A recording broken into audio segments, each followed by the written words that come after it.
It is 6 o'clock. Good morning, live from the 104.5 The Zone Studios. I'm Justin Hawkins. The Tennessee Titans are back in Flowery Branch, Georgia for day 2 of joint practice with the Atlanta Falcons as they look to bounce back after both the offense and defense struggled yesterday. Practice begins at 9 a.m. Central Time this morning as preparations continue for Friday night's preseason action. Head coach Brian Callahan will meet with the media before practice at 8:40, and we will carry his press conference live right here on the show. In NFL news, Green Bay Packers quarterback Jordan Love suffered a ligament injury to his thumb on his non-throwing hand in their preseason game Saturday and underwent a procedure to repair it yesterday. Love is expected to miss at least a week of practice, but is expected to be ready for the Week 1 opener against the Lions. Also, Minnesota Vikings wide receiver Rondale Moore, who suffered a knee injury in Saturday's preseason game, will miss his second consecutive season, but the Vikings have yet to disclose the injury. Moore was entering his 5th year in the league.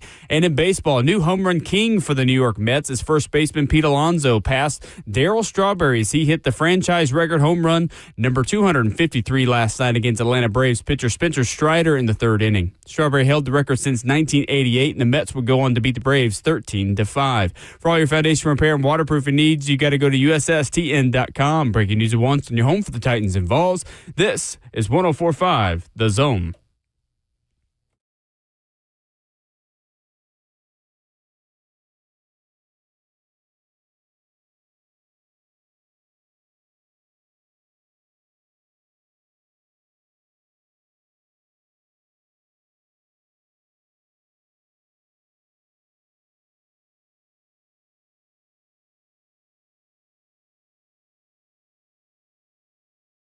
A very good Wednesday morning to you in Music City and around the world. This is Ramon and Will, fueled by Scooters Coffee on 104.5 The Zone.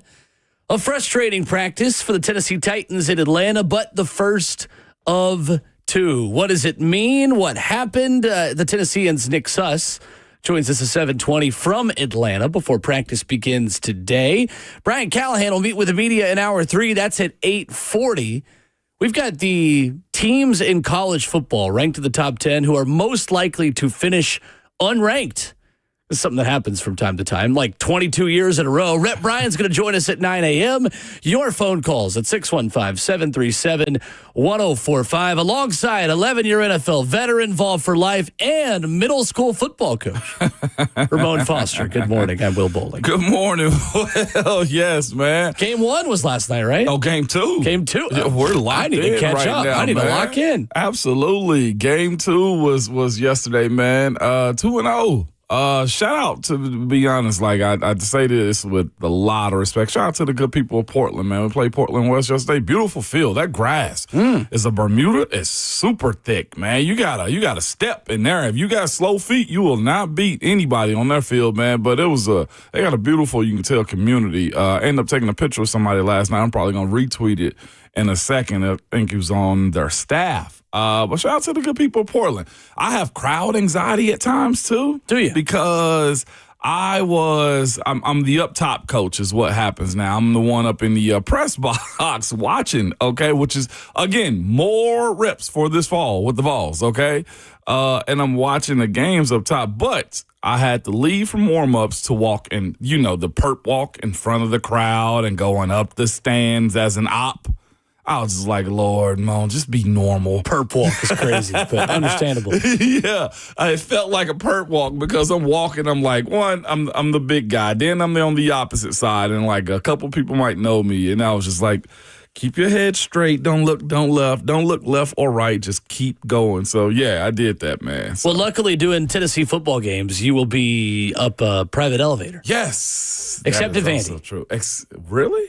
Yeah. What happens at Vandy? Well, Tennessee didn't play there this year, but not a problem for you yet. But it's just a little bit more of a public access to you when you get on the elevator. You have sharp elbows going up is what you're telling me. Yeah, sure. Okay, all right. Well, understood, man.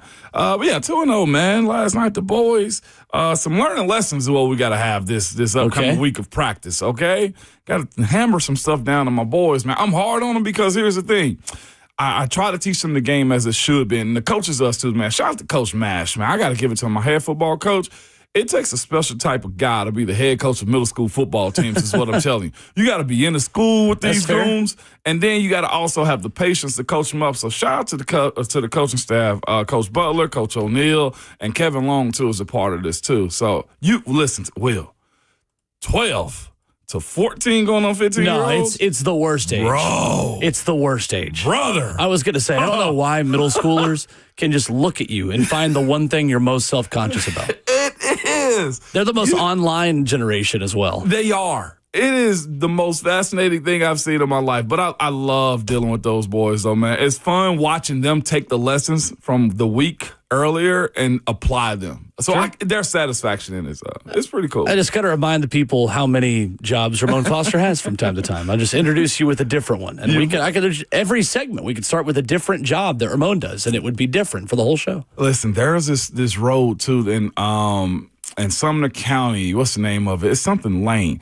It is the longest road ever. But by the way, it is home to the biggest house, I feel like, in Sumner County ever. Will, this house, the length of it from side to side, I'm no crapping you right here, okay? It is hitting. No crapping. You see what I'm saying? I got to clean the language up, Will. I already got fined by my niece yesterday, okay? That's true. Yes, I did. But, Will, I no lie, the house is as long as a football field. Okay. Biggest house I've ever seen in my life. Do you want me to shop? Like, what's the rationale? You my just neighbor's building saw a house it. okay. My neighbor's building. I'm going to have you come out there and look at this. I've never seen a house. Sounds like it's not quite in my tax bracket, but I'm willing to peruse. Mine either. Yeah. Will. You got to see this thing. It's in, what is it? It's in Cottontown. Dog. I'm like, what are you doing building a house this big? Well, of course, there's plenty of land. Either way, beautiful countryside yesterday as we was driving through over to Portland, man. Good time. But we won. That's what matters. I like it. Yeah. What does a bad practice at training camp mean this time of year, Ramon, for the Tennessee Titans? It's that time of the training camp. I'll be honest with you. You're due one.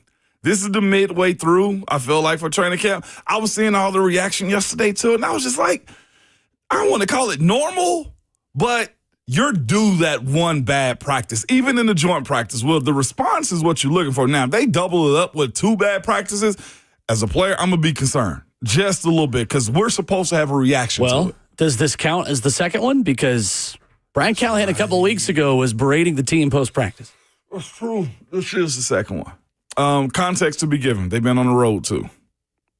So I'll give them that one. How significant is that? The team, according to Brian Callahan, who spoke with the media on his Sunday Zoom presser, said the team got in to the hotel at 4 a.m. Ooh.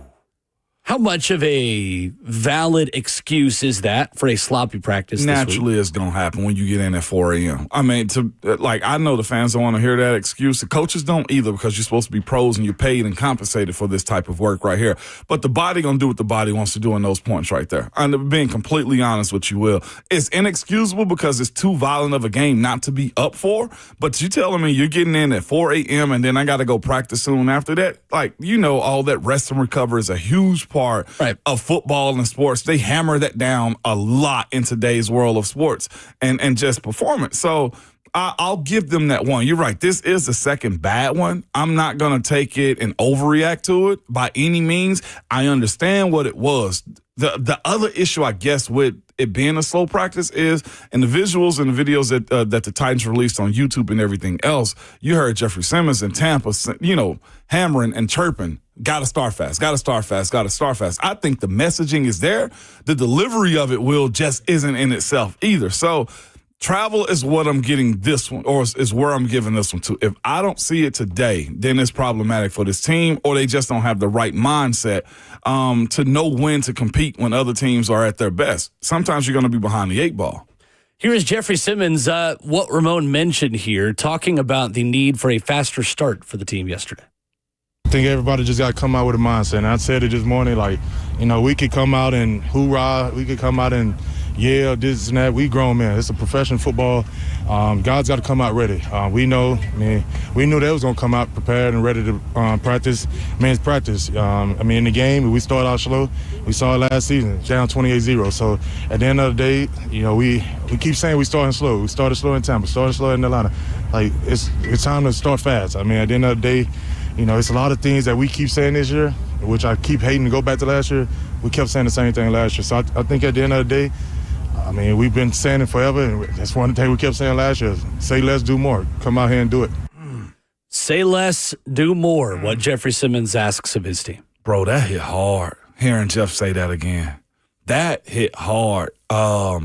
It sounds to me like a personnel issue, too. Everybody can be a 1%er, and what I mean by make it to the NFL, but not everybody's built the same.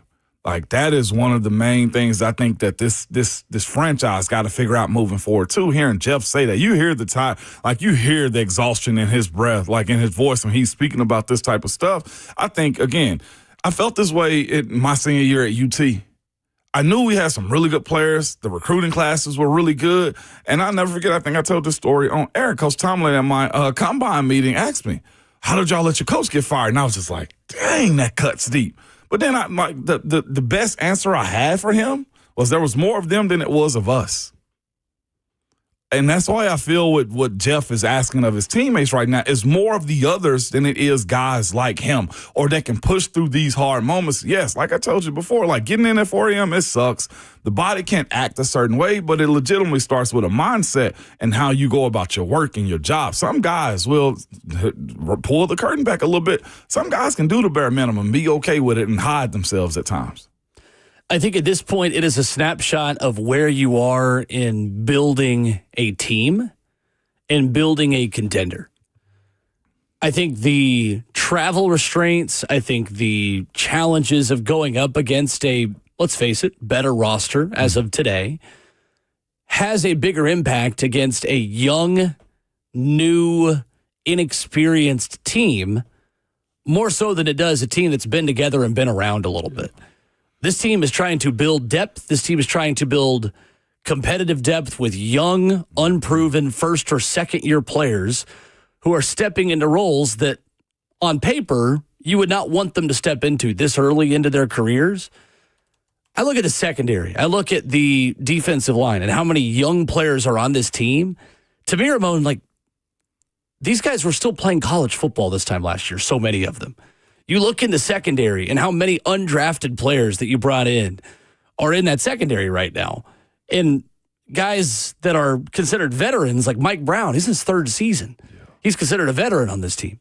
Of course, you're going to have days where you got to learn some lessons about how do you take care of your body getting into the hotel at 4 a.m. on Sunday and then have a Monday jog through and then a Tuesday padded practice against another team. Yeah. Like, that's just part of it. Part of learning how to recover, learning how to get ready, because that's going to happen in game weeks.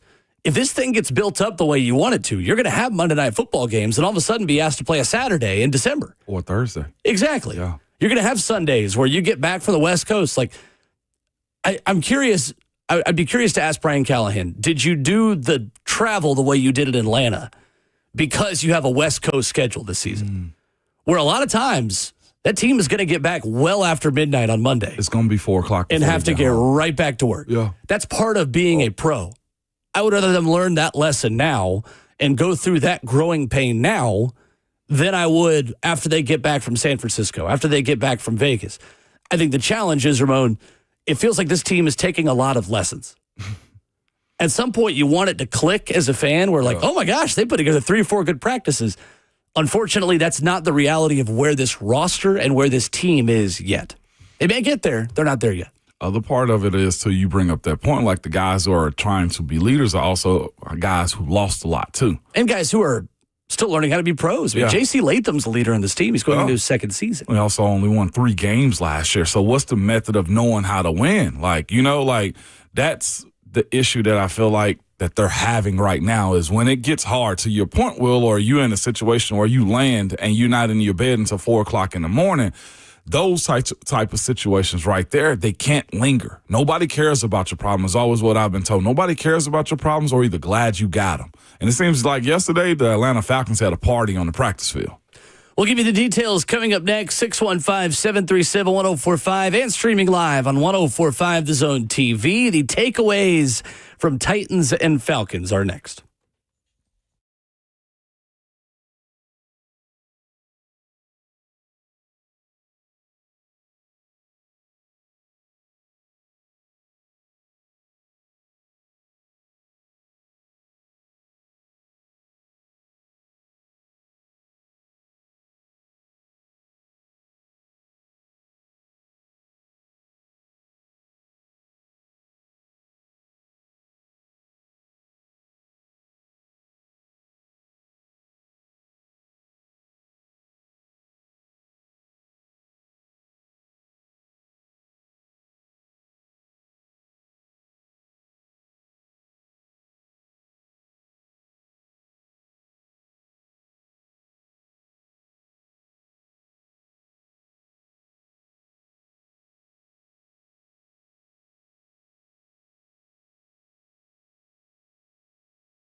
That was Jarvis Brownlee yesterday. Tennessee Titans opening up joint practices with the Atlanta Falcons, and things did not go well, according to reports. Ramon and Will, fueled by Scooters Coffee on 104.5 The Zone, 615-737-1045. 2 interceptions for Cam Ward yesterday, Ramon.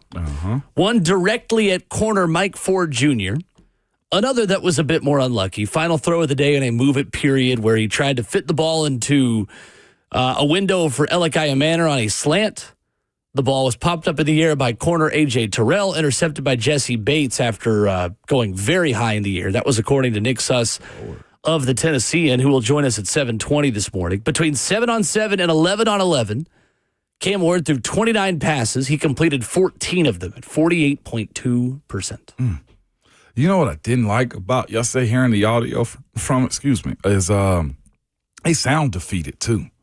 Like low response.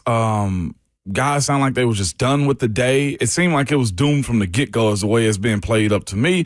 And that's one thing, like, it's the expectation of, like, going up against somebody else. Like, you're supposed to be excited for these type of moments right here. And I feel like that's where they dropped the ball more than anything, Will. It ain't the fact that the practice got bad. It seems like the start to actually practicing against somebody else, the excitement, you're supposed to be in that like it's game day, because to your point, Will, stuff is going to happen. Like, what if this team gets flexed? I know it's probably not a high possibility, but these situations that come up in the NFL where something may happen nationally or whatever the case may be, and you got to be able to adjust. Or guys get sick the day before the games or the day of the games or have a car accident or something. Like, you got to be able to be flexible. You got to be able to be strong-minded, and that's where it sounds to me like they're just being drained right now by guys that's not holding up their end of the bargain. Now, again, one man versus man, team versus team, Will, this is the spirit of competition right here. This is where Coach Callahan and his group got to have an understanding with this group that, look, no matter where we are and how we get there, the standard of playing Tennessee Titan football has to be there. It can't be the rah-rah. And I feel like that's where you're hearing the tired, exhausted Jeffrey Simmons. Like, that was depressing hearing him again this morning, man. Like, I don't know if I want to hear it again this morning. Like, he sounds defeated himself. Say more. No. Opposite, sorry. Say less, do more. Yeah. The message from Jeffrey Simmons. That becomes exhausting, man. So Nick Suss of the Tennessean writes, none of Ward's pocket-bound completions went for big gains, and very few of his incompletions were targeted deep. Fitting the theme of the day, he wasn't so much making mistakes as he was failing to put together highlights. The good things were not great, but the bad things were bad for him yesterday. It seems to me that Atlanta just had more instinct on what he was doing and was able to get to his place and beat his guys out. If you know, the energy or the focus wasn't there for this team, that type of stuff happens. It's a game of inches at all the time. I see in our YouTube chat, man, you can check us on YouTube, I think Twitter or Twitch too. Seems like a head coaching problem. Like, I want to push back on that one, because I've seen coaches, position coaches, coordinators drive and pour into guys a lot, is what I will say about Coach Callahan. I got a feeling, Will, like him doing his job isn't him lacking and getting his guys ready. What I would say is this. I've always, it's a joke that I have or we've had as a team. It's like, you can lead a horse to water, but you can't make him drink. You know, the other part of that is, well, you can drown him. You can make them do what you want to them. And I think it comes down to the teammates, like man to a man, grabbing these guys and putting them in position. Like, you know, Cam is a young quarterback. You got to be friendly with him. I was looking at some of Teron Davenport's breakdown of what practice was yesterday, too. And he mentioned, you know, you have guys like Van Jefferson who continue to run to the end zone instead of coming back to Cam. Like, it's those little small communication pieces and understanding of the game. Like, and that's where this team can't afford, Will, to be less than. I don't think Atlanta is a world beater of a team. I think they're better. I think Michael Penix Jr. definitely helps them out, and they got pieces. But the difference is, it seems that they have a coach that is pushing the narrative of empowering the players, and those players have responded in a sense. Like, they got Bijan Robinson, one of the most motivated players in the entire NFL, at a position that's hard to find motivation at in today's NFL. They've got some guys who are pros. Yeah. The pro aspect of it. The Titans are trying to put their roster through experiences that develop professionalism. Yeah. That develop pros. And they're just not there yet. They're not. I would also agree that I can't definitively say that any of this is a Brian Callahan problem, that a couple now stacked days of frustrating, sloppy practices, again, is just a reality of where this roster is. I don't know what that means for the record at the end of the day this season. I tend to believe that there is a on-ramp to success in the month of November when this team spends so much time at home and has 5 straight weeks without going on the road. But that's November, and this is still August. Yeah. And it might still look decent this season. It might not. It might, unfortunately, look a little bit like last year at times. But that's just the process of what this team is going to have to go through, considering, by my count, Ramon, 43 of the 91 players are either in their first or second seasons. I mean, that's not coaching to me. That is building and making up for the mistakes and the holes on this roster by the predecessors. Yep. And I say predecessors plural because unfortunately there are a lot of people complicit in getting this roster to where it is. But that's just the reality of the situation. And I think there's got to be an expectation there that, again, this team knows it is a rebuild. I think the people in that building understand that there is a process and draft and develop. And the things we were told by the front office and Chad Brinker and Mike Borgonzi was honest. Yeah. They were honest. I mean, in the opening press conference, this is just the reality of where this roster is today. It is.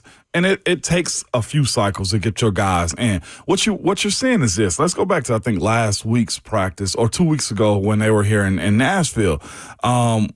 When Cam Ward threw an interception, it didn't bother him. Remember, he went back on the field and ended up dicing guys up. Like, it takes more of that to show guys how to finish. It takes more of that, Will, to pour into guys the belief that you are one of the top percenters when it comes down to this game. Guys lose confidence all the time, and that's something that sucks to talk about from time to time. When you're speaking about athletes, you should be confident. You should know your work. But if you've never been taught the methods and ways to how to finish or the strain, I tell guys all the time, there's a level of straining that has to be done in the sport that you're playing or the profession that you're in to actually get over the top. Just simply going through the motions won't do it. Like, the idea that you come to this team and your career just tanks, I look inside the locker room a lot more. You can't tell me that Mike Vrabel didn't want this team to be really good. You can't tell me that Brian Callahan didn't want those guys that they brought in to be really good. I look at that as a cultural reset that this team has to go through. How long it takes to get above board to where you have the franchise setter. And honestly, Will, it may happen just through the games. It may happen in watching Cam Ward, which is a lot of pressure on his shoulders, to guide guys and to believe in, look, we can finish out a game if we're down by 10. When was the last time this team came from 10 points to win a game, down by 10? Like, that belief happens on Sundays, and I don't think you can see it in practices more than what they're going through right now, because this turns into the same old story of guys. This is a lot like last year. Like Jeff just said, it's the same thing that they've dealt with since last year, and that's because there's a lot of the same characters in the building too. Not saying those guys aren't good players, but here's just a small nugget, and it ain't no knock to him, but there's a lot of people hoping that a guy that probably won't make 30 other rosters in the league and Xavier Restrepo is one of your main dudes. Like, it shouldn't be the case there. We're watching a guy like Van Jefferson come here to try to reinvent his career. You know what I'm saying? You shouldn't need an undrafted rookie to be such a big part of your offense. Exactly. And Xavier Restrepo. And I say that respectfully in those moments right there. Or having what you think is a 1-2 punch in Tajay Spears and Tony Pollard, and then there it is again, the old injury bug to those type of guys. There is a method that has to happen in finding the right guys. I do firmly believe in that, Will. And the other half of that is, too, is having your guys teach the next generation of dudes, too. Like, that's how you build an organization right there. And I feel like they're trying to get to that point. But you hear the despair in Jeffrey's voice. It's tough when it feels like you're the only one pulling everybody to the finish line. At some point in time, you ask yourself, what am I even doing here? Defensively, according to Nick Suss of the Tennessee, and the Falcons won the early portions of practice decisively, he says, pretty decisively, with quarterback Michael Penix Jr. tearing up the secondary with repeated targets of receiver Drake London. The Titans' defense did bounce back towards the end of practice. They forced a 3-and-out on the move-it period. Young players Cedric Gray and Marcus Harris are seeing more elevated roles, writes Nick Suss, but again, not a lot of highlights to rest on. This team could very well come back today and have a good day. Yeah. A great day, even. I won't put it past them. Cam Ward's had some excellent practices, but there is a level of inconsistency with youth, with an experience, and with a rookie quarterback that just has to be expected. Mm-hmm. And I would encourage fans to just kind of be ready for that through the rest of camp. Unfortunately, that's just what this team is right now. They are inexperienced. Gentry Estes had a good column at the Tennessean yesterday talking about how this team is stacking a lot of learning lessons. They're stacking a lot of, well, that was a good teaching moment. There are a lot of teaching moments on this roster right now. That could be a sign that this team has got a ways to go before they are really competitive in this division, at least maybe early on in the season. And maybe they learn the lessons they need to and come out and upset a couple of teams early in the year. I'm not going to put it past them, Ramon, because Cam Ward is the difference in this just being an inconsistent team that is like last year, or a team that's got a guy that pulls them out of that. And I am not going to base training camp off of that my entire opinion of what Cam Ward is going to be as a rookie. Because these lessons may be enough for him to hit the ground running in Denver and crush it. Now, Denver's going to be tough because of how good that defense is, but just giving an example, training camp for rookie quarterbacks is not always an indicator of immediate success. And just because Cam Ward has 2 picks yesterday, sounds like one of them was more of a deflected ball, to me, I'm not sounding any alarm bells on him specifically. This is just what happens with a rookie quarterback in the NFL. Yeah, it is. We've said this before. We heard Coach Mack say this with us last week. As a defensive coordinator, you're trying to do everything you can to embarrass the rookie quarterback. That's just how the game goes. But what you want to see from Cam, though, and it sucks that it does fall on him, because I saw somebody tweet it out yesterday. The front office and everybody in the building are saying they're not intending for the pressure of this franchise to be on Cam Ward's shoulders. I think naturally it will be. Yeah. 100%. I think it will be, Will. And the only reason I say that is this.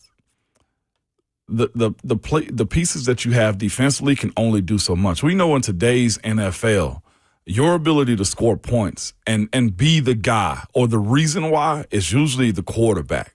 It just is what it is for Cam.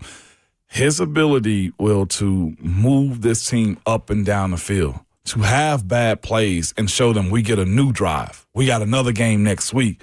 And to have those overcoming moments, it does just fall on his shoulders. He can handle it. And that's the thing about it, too. That's what I love about it. The questions that he has to ask himself and search out and seek is this: who's coming with him? That to me, I think, is the biggest part. Like the selfishness that guys try to naturally play with, this ain't the team that you got to have that with. If you were chasing your contract or chasing your numbers, you probably shouldn't be on a team like this, because if he is a part of the reset to show this team, as young as he is, how to, you got to have guys that have that same mindset offensively. Like, I would even be honest with you. Like, I think I look at Zeitler as just like a nice piece, a one-year piece that you have. Finding his replacement next year is going to be crucial. Having right guard Kevin Zeitler. Yeah, Kevin Zeitler. Having guys that are right-minded like him is going to be crucial for the rebuilding of this team. And to be quite honest with you, it may end up being another 3 years after this one. Like, that's how long it may end up taking. But it starts with him, Cam Ward, that is making plays for this team. The reason you drafted Cam Ward is because he can handle the pressure. Yeah. Even if he wasn't the top of the top talent. And that's one conversation I had early this season. I was like, well, Abdul Carter's the most talented guy. But as far as this team goes, he seems to be the guy for it, and he's just going to have to swallow this one. I'll be honest, the more we have gotten to know Cam Ward, the person and the worker and the student off the field, the more I understand why they were won over by him in the draft process. And again, it's one of those things in the draft. It's hard to really make strong determinations on our opinions on things because we don't have all the facts. We don't know what the guy's like as a person. And some guys are quote-unquote workers when they're in college because they want to earn the check. And there are many guys that when they get that first check don't have the same level of work ethic and same level of being a student off the field. And the thing is, that the NFL, it requires an additional level of studying. And you know it better than anybody. Yep. You can't get by with the same level of preparation, the same level and staying even with how much film, how much extra stuff you were doing in college. You got to do more because the players are obviously better. And some guys want to do less because now they're getting paid. They don't love the game. They love what comes with the game. It's a job at that point. Cam Ward is not that. There's no doubt about who Cam Ward, the human being, Cam Ward, the leader, Cam Ward, the quarterback is. And that's why you hope he has the talent, he has the leadership, he has the everything to pull this team out of a bad day of practice and get them back on the right foot. And that's why I think the early morning stuff is so important to him. That's why I think his ability to be it's important to the whole team, an agitator to everybody else out there too, is because again, you want to see who's riding with you in those moments right there. And again, if you remove all the small detail as far as the playbook goes, then it comes down to me at that point, to talent. Who's talented enough to hold a candle with a guy like him? Yeah, I agree. On Twitter at Ramona Will, you can interact with the show and stream us as well. Bubba writes in. Says Titans have a bunch of later round receivers going against first round corners. There is a talent gap, no true number one at wide receiver, and it shows. I do disagree with that. If there's one thing we know and like about this team, they got a number one receiver. Yeah. Calvin Ridley is him. Mm-hmm. Calvin Ridley is the guy.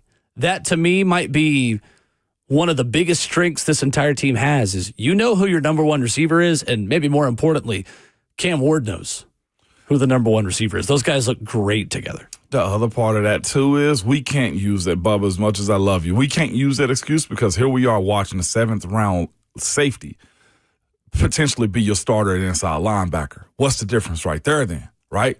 The point of it is, to me, is guys got to step up to the occasion. Guys got to understand the weight of what they got going on and know the team that they're on, too. You can't use that excuse that they got first-round corners. No, that don't fly in the NFL. You're given an opportunity, and you run with that. If you are a lesser than, it's because you're making yourself less than. Gentry Estes of the Tennessean writes, this wasn't a day where you could point to a few things that were bad. This was the general absence of good. And that's kind of been a theme this preseason. Yeah. 615-737-1045. Curious to get your thoughts on the phone lines and around Asheville this morning. Does a bad practice in Atlanta really concern you? How worried are you about this team after a bad day? You just heard our takes. We're not super worried, I think, because we have the expectation that this is going to happen with a young football team. Where are you at? Let us know next.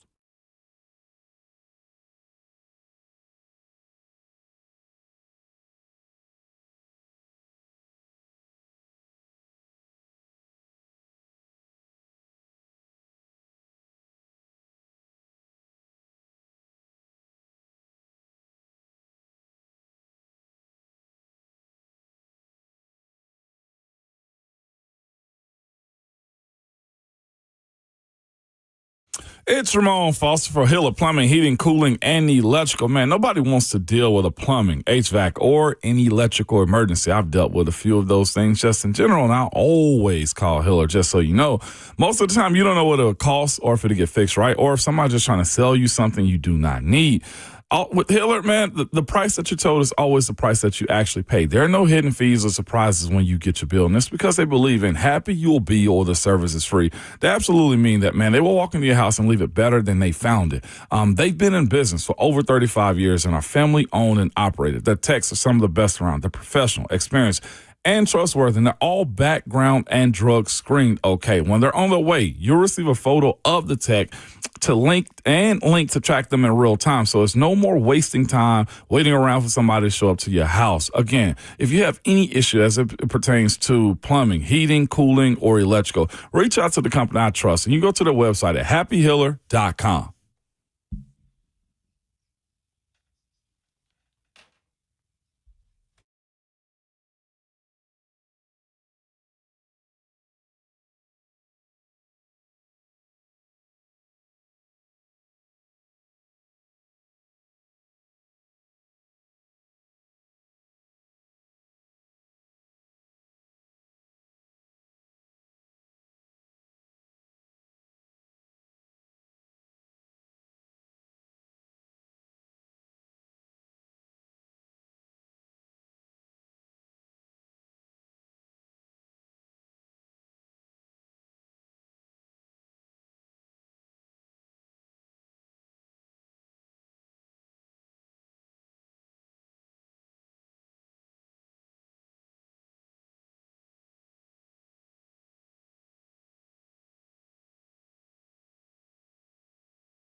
Ramona Willow, 104.5 The Zone is fueled by Scooter's Coffee. Coming up in hour 2, you'll hear from Jeffrey Simmons on the mindset he wants to see from his team. Coming out of a bad practice yesterday, Nick Suss of the Tennesseans scheduled to join us in just about a half hour. Coming up at 7:20, Brian Callahan meets with the media at 8:40 on today's show. Of course, we're at Brian at 9. 615-737-1045. How concerned are you after a bad joint practice for the Titans against Atlanta? Not just the one bad practice, as Ramon mentioned. It's been a couple for this team at this point in this training camp. Marcus is up first on the phone. Say, Marcus. Man, I've been trying my best to sound positive. You know what I'm saying? But the thing is like this, man. This is where I always look at the way you practice, the way you play. Yeah, and you can make up a million excuses for anybody that's not doing their job. You get paid to play, baby. Mm-hmm. And the way I look at it, either step up, either do or get out the pot. Mm-hmm. The way I look at it right now. I ain't got time to hear no more excuses this year. We ain't got time to be trying to long it out. Oh, this person, this, da. We dealt with it all last year. And if anybody on the Titans team, they should not want to deal with it.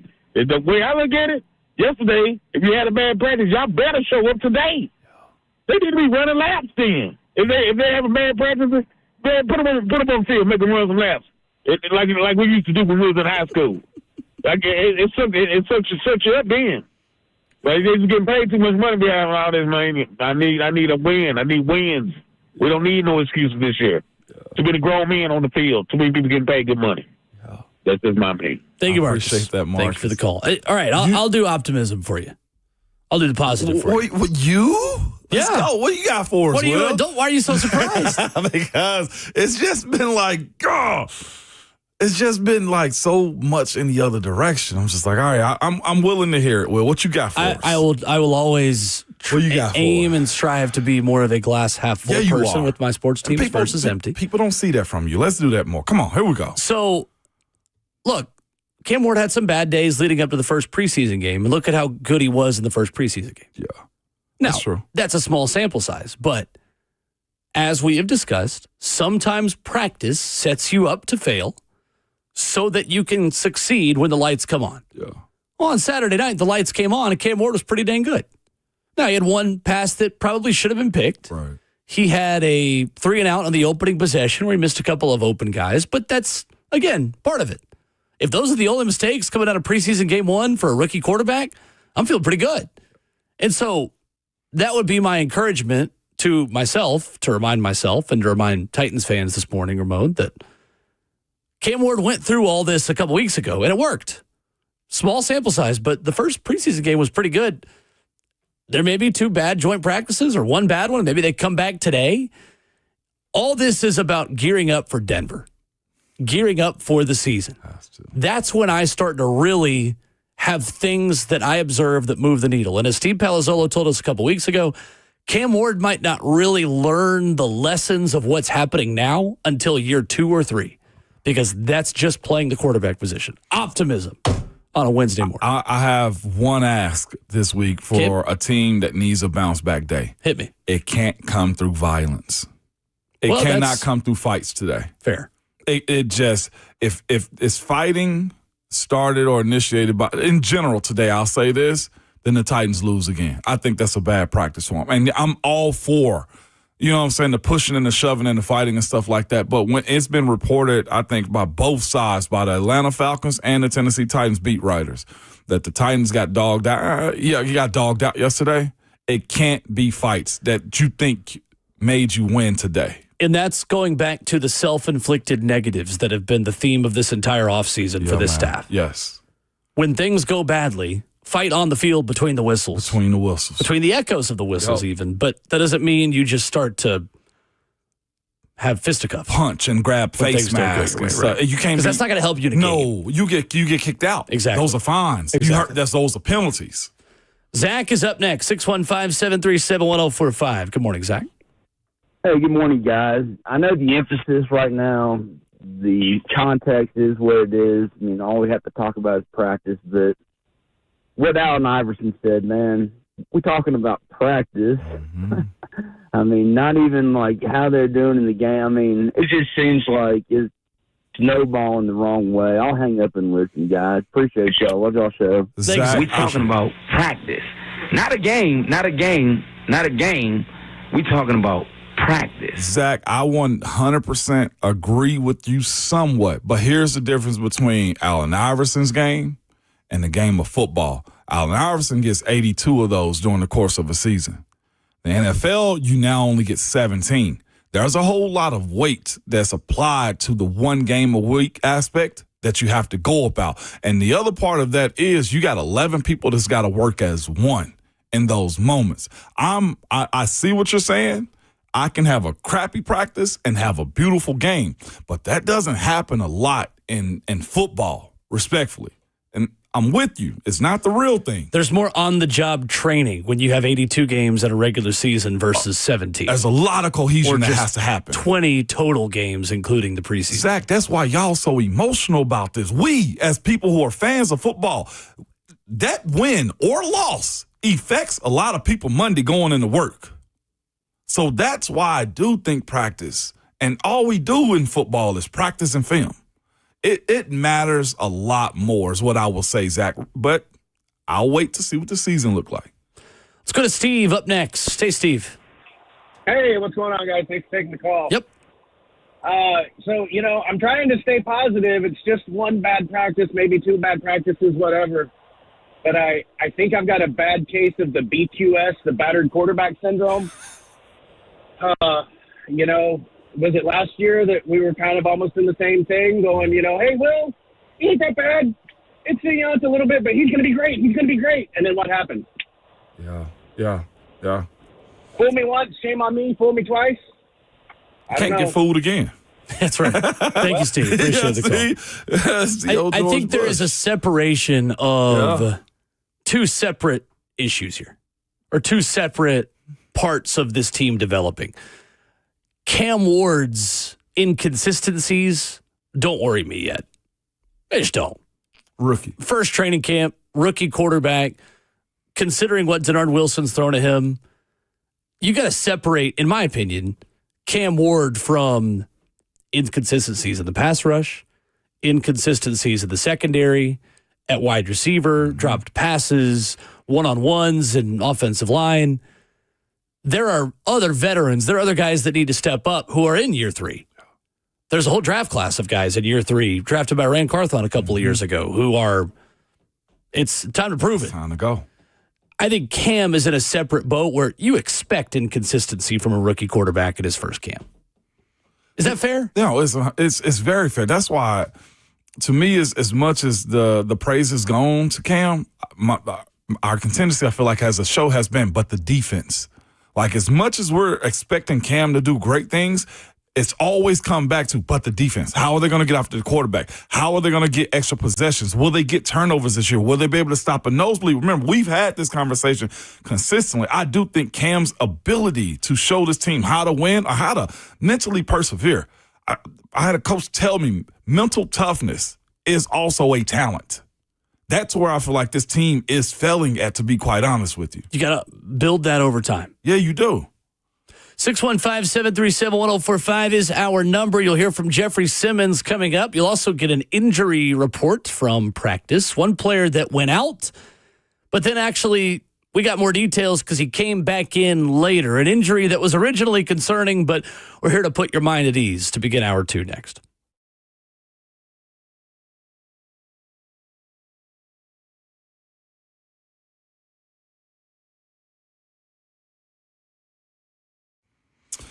It's Ramon Foster here, man, and I was done with mosquitoes ruining my backyard fun, and I found a solution. Let me tell you about Mosquito Max from All American Pest Control.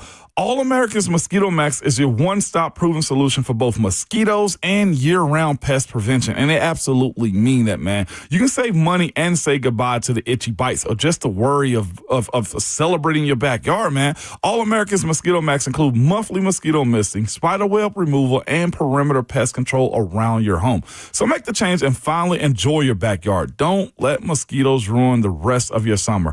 Go to yuckbugs.com, that's yuckbugs.com, and make the switch to All American Pest Control today.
It is 7:01. Good morning, live from the 104.5 The Zone Studios. Happy Hump Day. I'm Justin Hawkins. The Tennessee Titans are in Flowery Branch, Georgia for day 2 of joint practice with the Atlanta Falcons. They look to bounce back after both the offense and defense struggled yesterday. Practice begins at 9 a.m. Central Time this morning as preparations continue for Friday night's preseason action with kickoff set for 6 p.m. Central.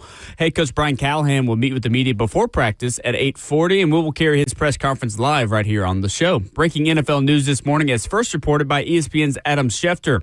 Buffalo Bills and two-time Pro Bowl running back James Cook reached an agreement on a 4-year, $48 million extension that includes $30 million in guarantees. Cook returned to practice yesterday in good faith after a 9-day hold-in of training camp and months of negotiations. But now he gets his deal. And in baseball, a new home run king for the New York Mets is first baseman Pete Alonso passed Darryl Strawberry as he hit franchise record home run number 253 last night against Atlanta Braves pitcher Spencer Strider in the 3rd inning.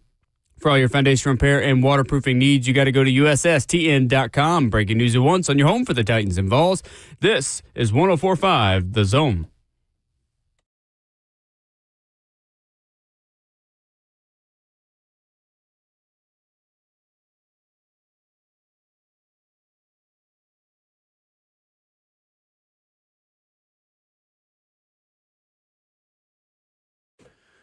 Wednesday morning, welcome to the middle of your week. We call it kind of halftime of the week.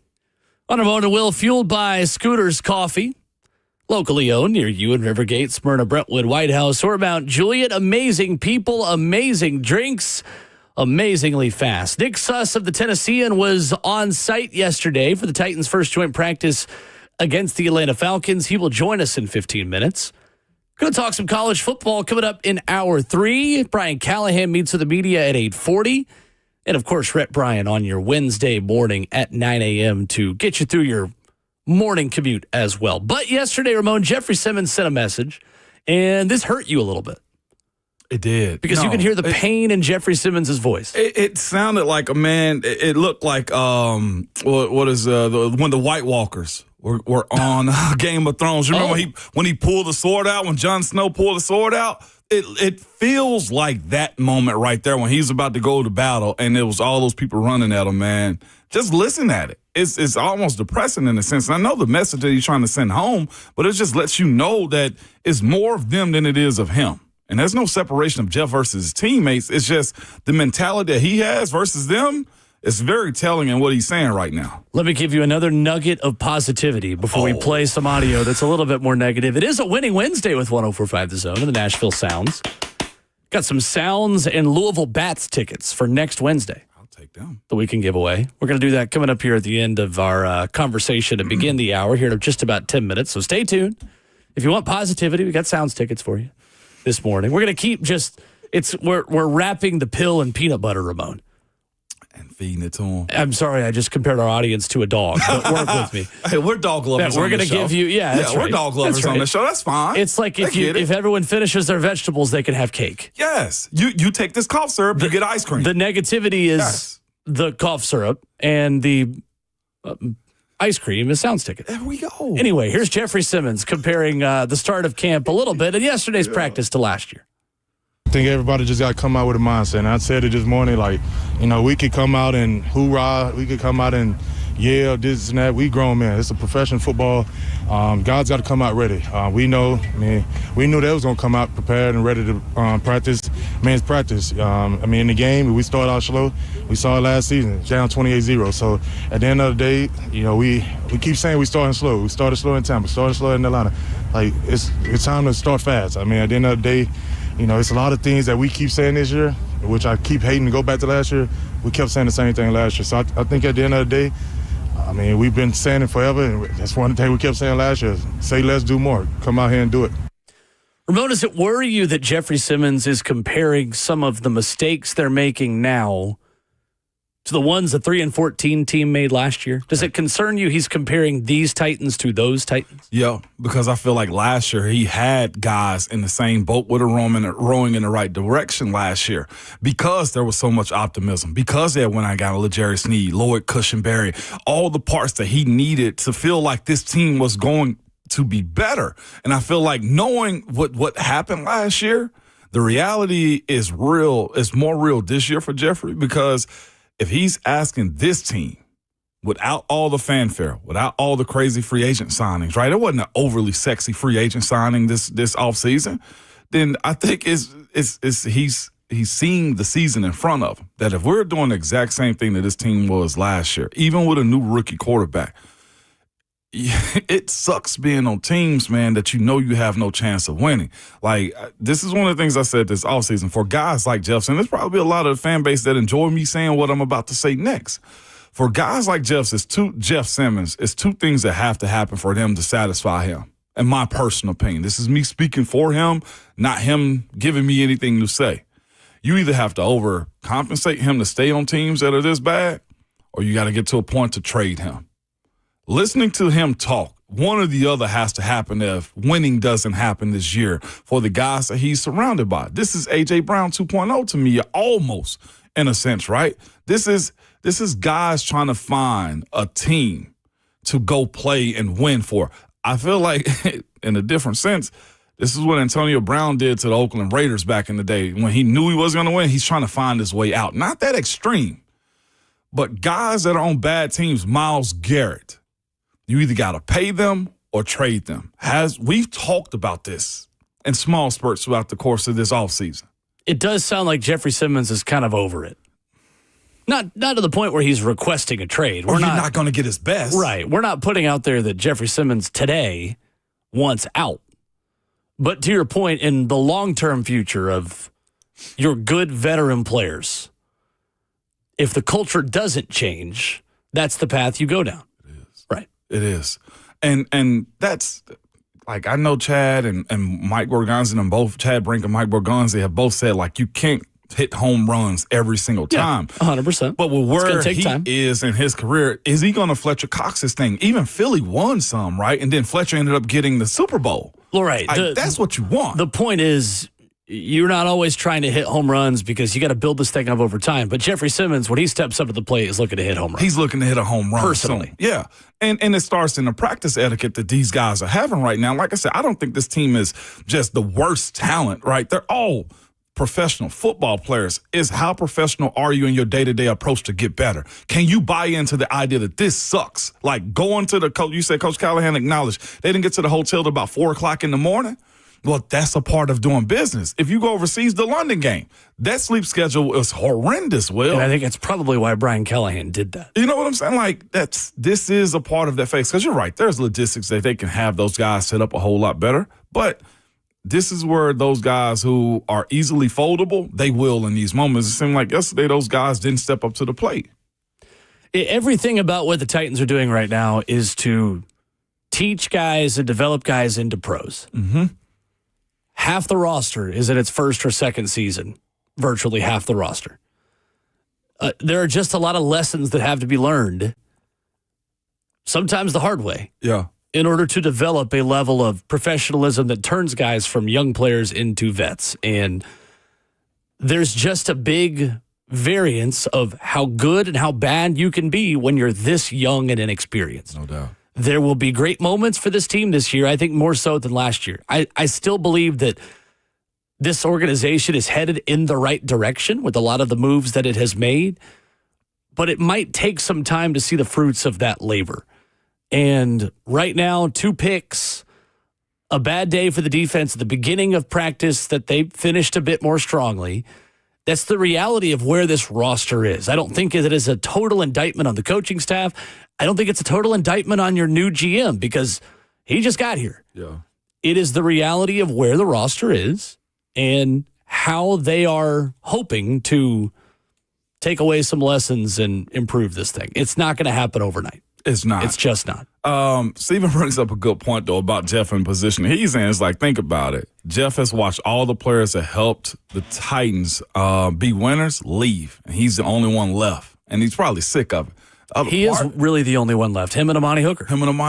And then the other side, like, you can't say this. You can't say he hadn't sold out for the franchise because the way he backed Will Levis last year, I mean, for a guy like him that was heading into year 6 or 7, like, he was really bought into the Will Levis experience. And he's doing the same thing with Cam right now, And too. I think he's bought into being the very best version of himself that we've seen in quite some time.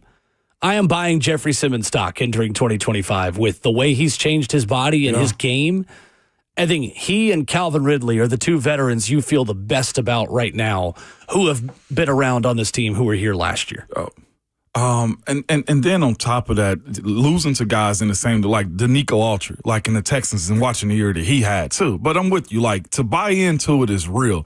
To be drained of your momentum though, and a joint practice where it's supposed to be spicy, where it's supposed to be very competitive. That just, I think more than anything, Will, is more telling of the guys that folded yesterday. I wonder what the coaching staff genuinely thinks about it. Today at 8:40, you said Coach Callahan is having his presser. We'll carry it live. I wonder after sleep, what is his response to this too?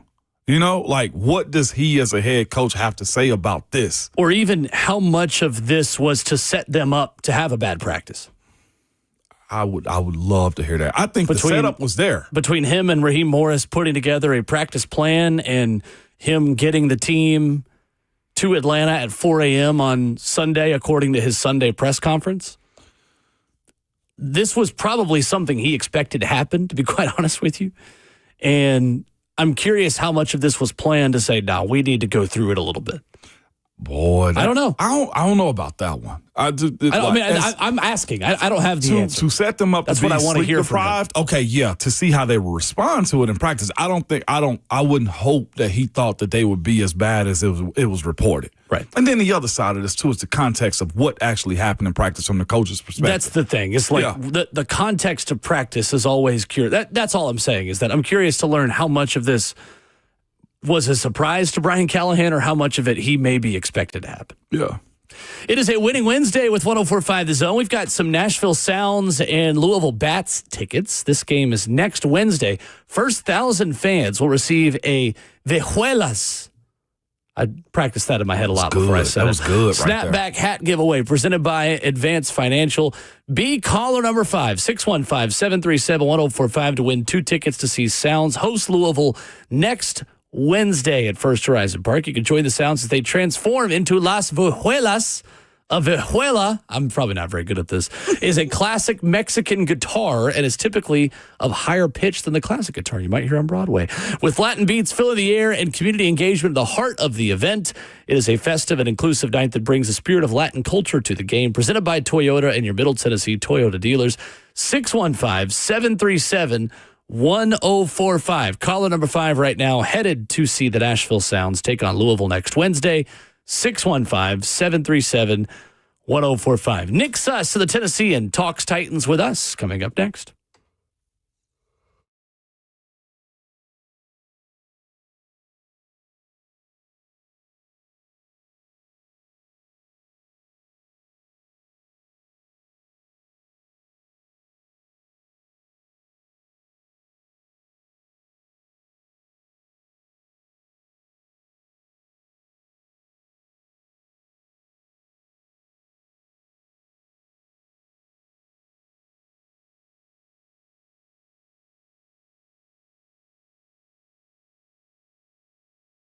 What's the biggest mistake you can make when selling your home? I'll tell you, it's settling for less. That never happens with Orchard, though. Disappointing offers can wear you down, causing you to settle for thousands less. You don't have to settle when you sell with Orchard. Orchard reinvented the real estate industry by guaranteeing your home sale and helping you sell on the market for top dollar.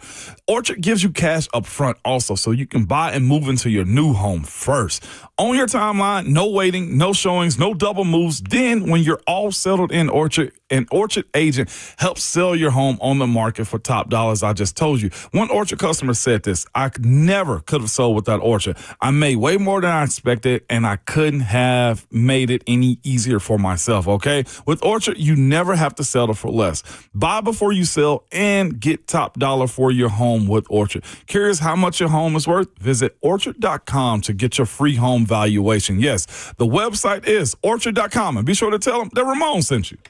Hey, it's Will Bowling. Do you have a plumbing issue at home? Whether it is a leaky faucet, a clogged drain, maybe it's a water heater that's gone cold, the plumbing professionals at Lee Company have your back.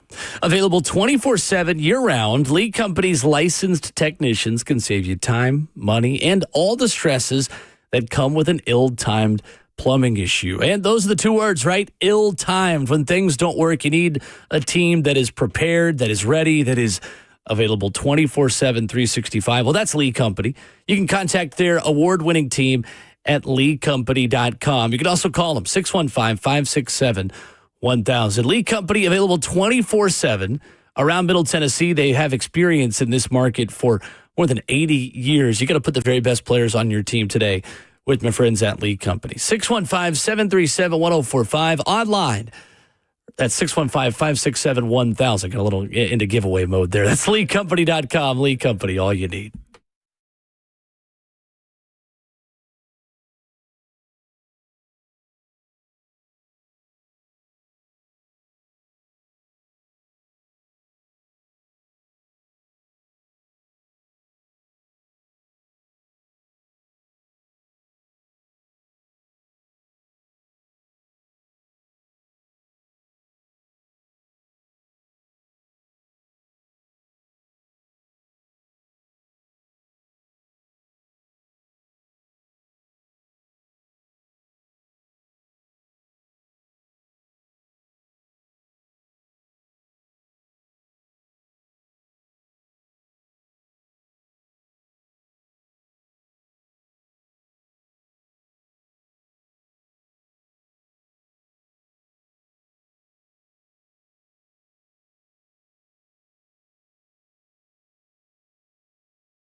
Ramona Will is fueled by Scooters Coffee on 104.5 The Zone, locally owned near you in Rivergate, Smyrna, Brentwood, White House, or Mount Juliet, alongside the 11-year NFL vet, Ramon Foster. I'm Will Bowling. Are the Titans going to be all right? Well, we'll find out in a little over an hour. Nick Suss of the Tennessean joins us now from Atlanta. He was there for Titans-Falcons joint practice number 1 yesterday. Good morning, Nick. How are you? Morning, Nick. I'm good. I'm navigating the North Atlanta suburbs like I'm 16 again, so I'm happy to be back home. I love it. Well, it sounds like Falcons fans are happy to be at Falcons-Titans joint practice yesterday. What was most disappointing, Nick, about the way the Titans practiced out there against the Falcons? Yeah, I wrote this yesterday. I'll say it again. When you talk about a bad practice, sometimes I think people jump to the conclusion that there was a lot of sloppiness, a lot of mistakes, a lot of failure. I don't think this was a practice that was bad because there was a lot of negativity. I think it was a practice that was bad because there wasn't much positivity. There was not anything explosive to remark upon from the offense or defense. There weren't these big plays. There weren't these big shining beacons of hope. It was just kind of a dreary practice. There were a lot of the checkdowns we've seen, a lot of the quick passes we've seen, they just weren't working quite as well. The defense was having trouble succeeding on the perimeter. It was a practice where the Falcons' talent was clear, but it was also a practice where the Titans were, let's say, struggling to show what they're good at. And when you have a day where you don't do much good, that's almost worse than a day when you make a lot of mistakes, because the mistakes can be fixed, but it's a lot harder to just find good if you're not having it. So that's the point of alarm I would point out. Nick Suss of the Tennessee and our guest. Nick, for Cam Ward specifically, did you see a common thread in some of the, maybe not mistakes, but as you said, lack of success from him? Or how would you evaluate him specifically and what he looked like yesterday? It was a day where, I mean, he was protected well. I think I charted 29 dropbacks, and he might have been pressured 3 times, 2 or 3 times at most. He wasn't his most accurate. There were a couple of overthrows, a couple of throws behind. There were a couple of tipped balls, which we've seen. A.J. Terrell and Jesse Bates gave him some trouble. Those are really talented guys. And other than Calvin Ridley, who he seemed to be in a nice rhythm with, it was just kind of a situation where he wasn't in time with his receivers. And it's understandable. These are practices where not only have you never faced these opponents before, you have not done any game planning or prep for these opponents before. So it is a very raw way of going into throwing the football. You just kind of have to operate on instincts and trust your knowledge. And for a guy who's never done this before, that's tough. Michael Penix is a young quarterback too, and it's not as if he was 100% on operation. There is an easier way for defenses to kind of surprise and shock offensive players in these systems. But that being said, Cam didn't have those 1 or 2 moments that made me say, oh, he's overcome this today. It was a lot of feeling out, figuring out from my vantage point. We're joined by Nick Suss of the Tennessean. Nick, when you look at this practice or the both joint practices that they've had, but specifically yesterday, how big of a talent gap is it between what the Falcons got going on versus what the Titans are right now? I've been trying to evaluate that because my instinct is to say it's pretty big, but I think my instinct is just guiding me toward the fast guys. Like, I think in the trenches, the Falcons have a really, really strong offensive line, especially an interior offensive line. Mm-hmm. And that didn't seem like an overwhelming advantage, even with Tavondre Sweat out. And the Titans' offensive line held its own against a defensive line that's got Grady Jarrett, and now they've got James Pierce, and there are some dudes over there. I think that when you're noticing the talent gap, it just has more to do with Atlanta's offensive skill players. Bijan Robinson and Drake London and Kyle Pitts were all top 10 picks for a reason. And there is a lot of skill there. And you look at the Titans' secondary in particular, and it does seem to be a bit of a matchup problem.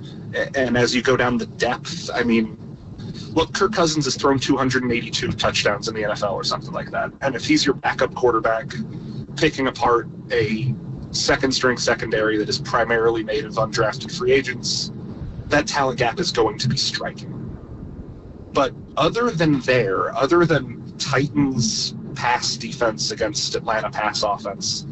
The talent gap wasn't overwhelming so much as it was noticeable. It was, Falcons are a little bit better. And then in that one area, they were a lot better. Gotcha.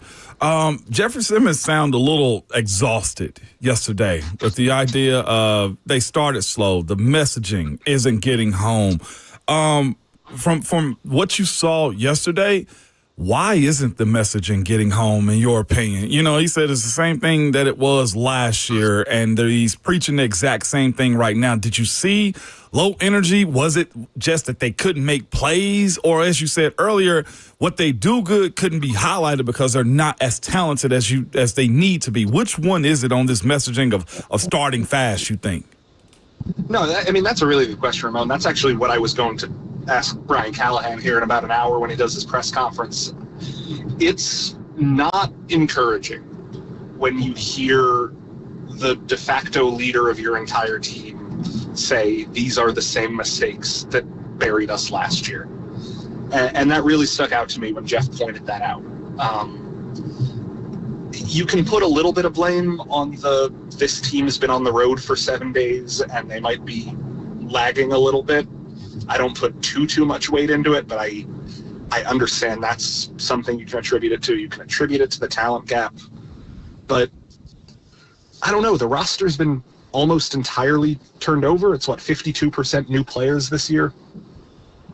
If it's players from last year making the same mistakes, that's one thing. If it's a bunch of new players making the same mistakes, that's an entirely different issue.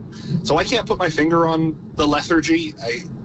I don't know if it's a leadership problem, if it's a coaching problem, if it's a player's problem, if it's a talent gap problem. I wish I had an answer for that, and I think a lot of Titans fans wish the Titans had an answer for that, because it's alarming to hear somebody say this is what it felt like last year when the team went 3-14 last year. Nick Suss of the Tennessean, our guest, joining us from Atlanta this morning. Titans set to hit the practice field against the Falcons in just over an hour. I know Brandon Allen yesterday got, decleated or just cleated, maybe not decleated, and had to go out, came back in yesterday at the very end of practice. By all accounts is fine, but that gave the media a closer look at Trevor Siemian, who comes back to the Titans for a third stint and was back at the practice field yesterday. How much does Trevor Siemian, Nick, for you, help evaluate some of the bottom of roster and position battles, specifically on offense? Because Tim Boyle was a big reason why guys like Xavier Restrepo only got 11 snaps on Saturday night, because they couldn't stay on the field.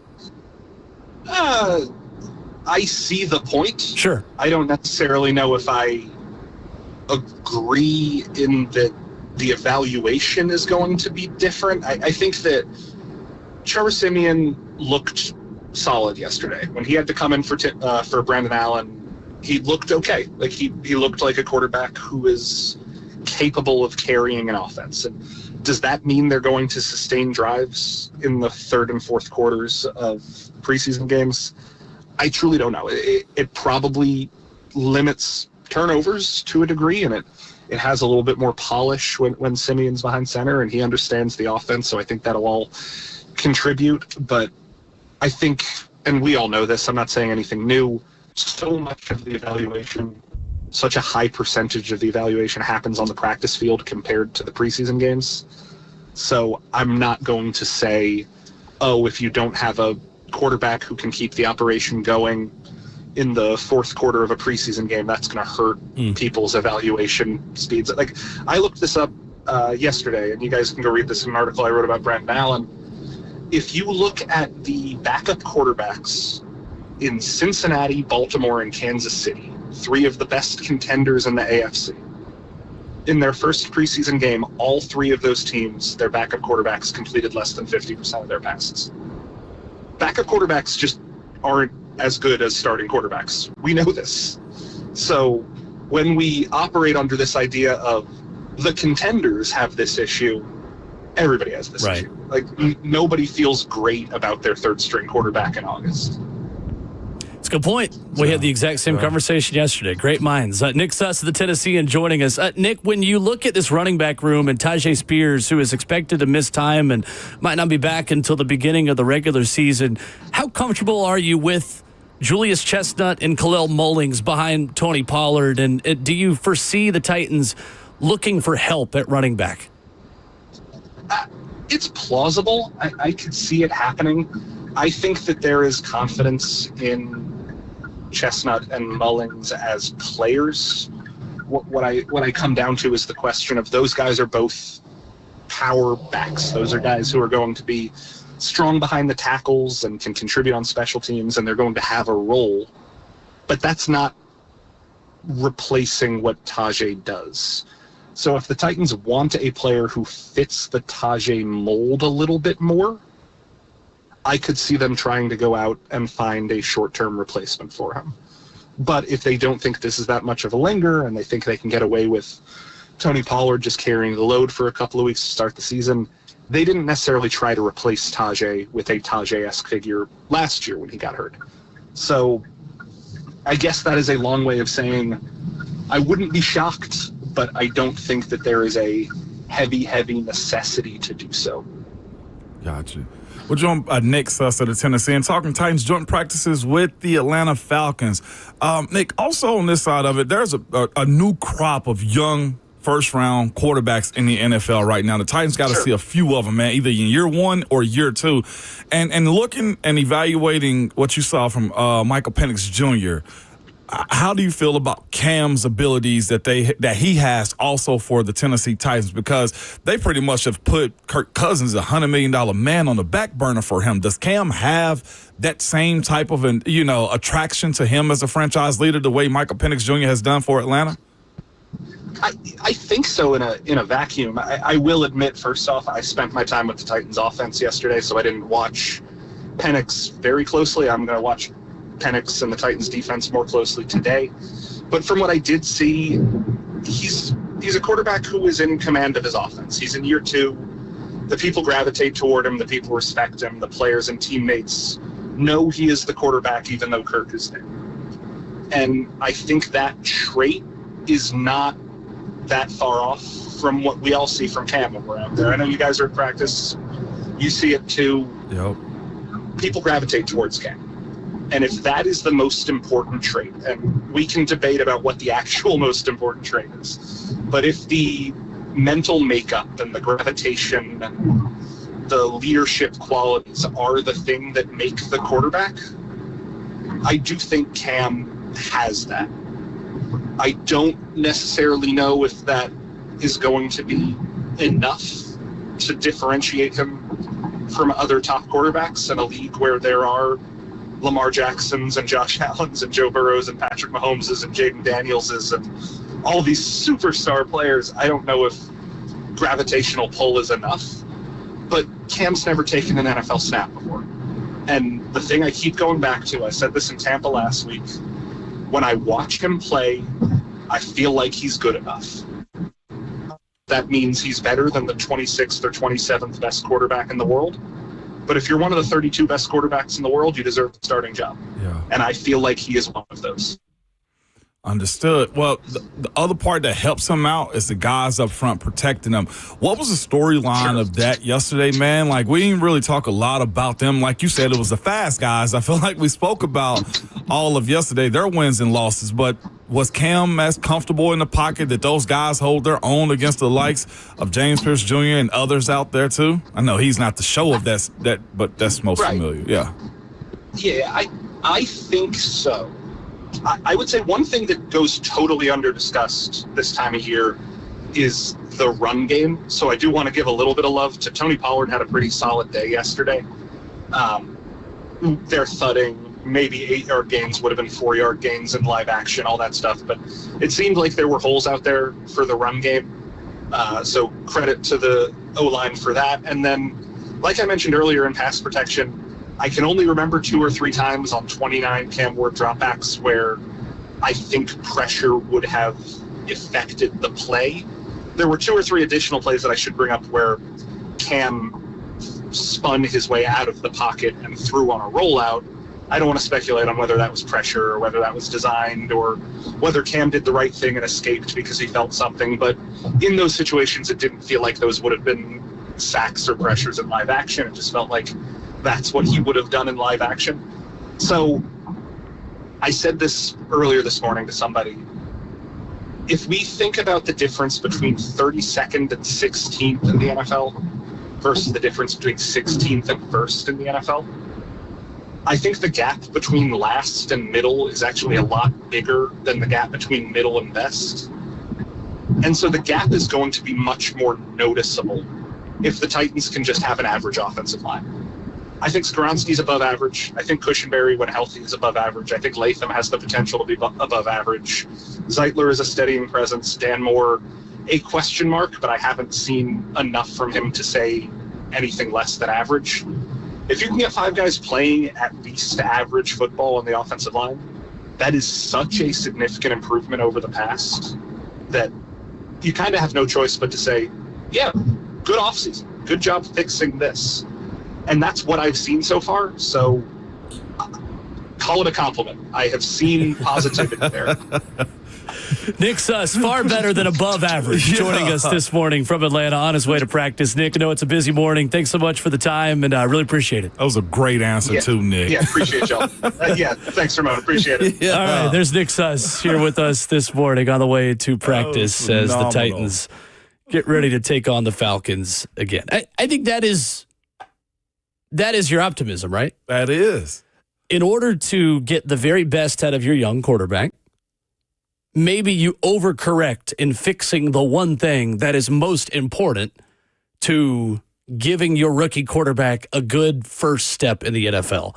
A line that can protect him and allow him to play all 17 games. And work with what he got with at the wide receiver and skill positions. Because could the Titans have spent more money on a pass rusher than a left tackle and drafted a left tackle and maybe been a better overall team right away? Maybe. Mm-hmm. We could maybe live that life. Would it have gotten the best out of Cam Ward right away? No. And that's what matters right now. Feels like hearing Nick say that and you break it down even further, feels like it's step 1 of 100. Basically at this point, Will. It's Michael Scott at the shareholders meeting. We have 40 days, 40 plan or 40 steps, 40-day, 40 plan, and we're saved. Yeah. And you can take that to the bank, baby. Yeah, no, that's where we are at this point. That's where we are. Nick brought up a great It's always a Michael Scott quote for everything. He brought up a good point, though, too, as we speak about like this step 1 of, I don't know what 12-step or 100-step process that this is going to be, but he brought up a great point, Will, that could be a discussion. I'll just present it right now.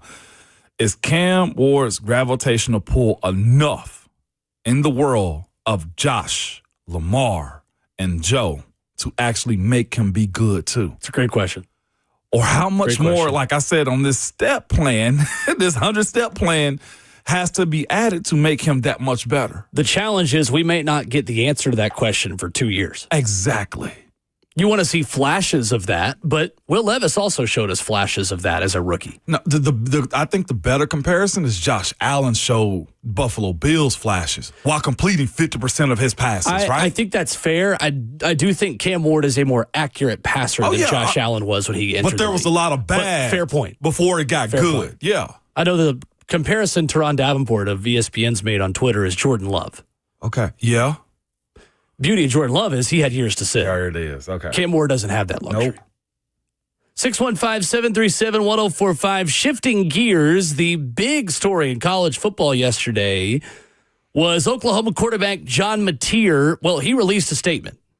The finality of an interesting 24-hour kind of scandal in college sports. We'll tell you what he had to say and what is next in the whole process of his sports gambling fiasco coming up next.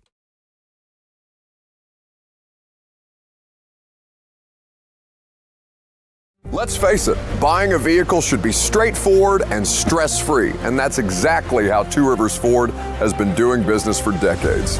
This locally owned dealership has a non-commissioned sales team whose only focus is to find you the right vehicle at the right price without the pressure. So you'll actually have a fun car buying experience. Great prices, easy financing, and a non-commissioned sales team. Two Rivers Ford, the South's most trusted Ford dealer.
Wrapping up Hour 1 of Ramon and Will, fueled by Scooters Coffee. We stream it live for you.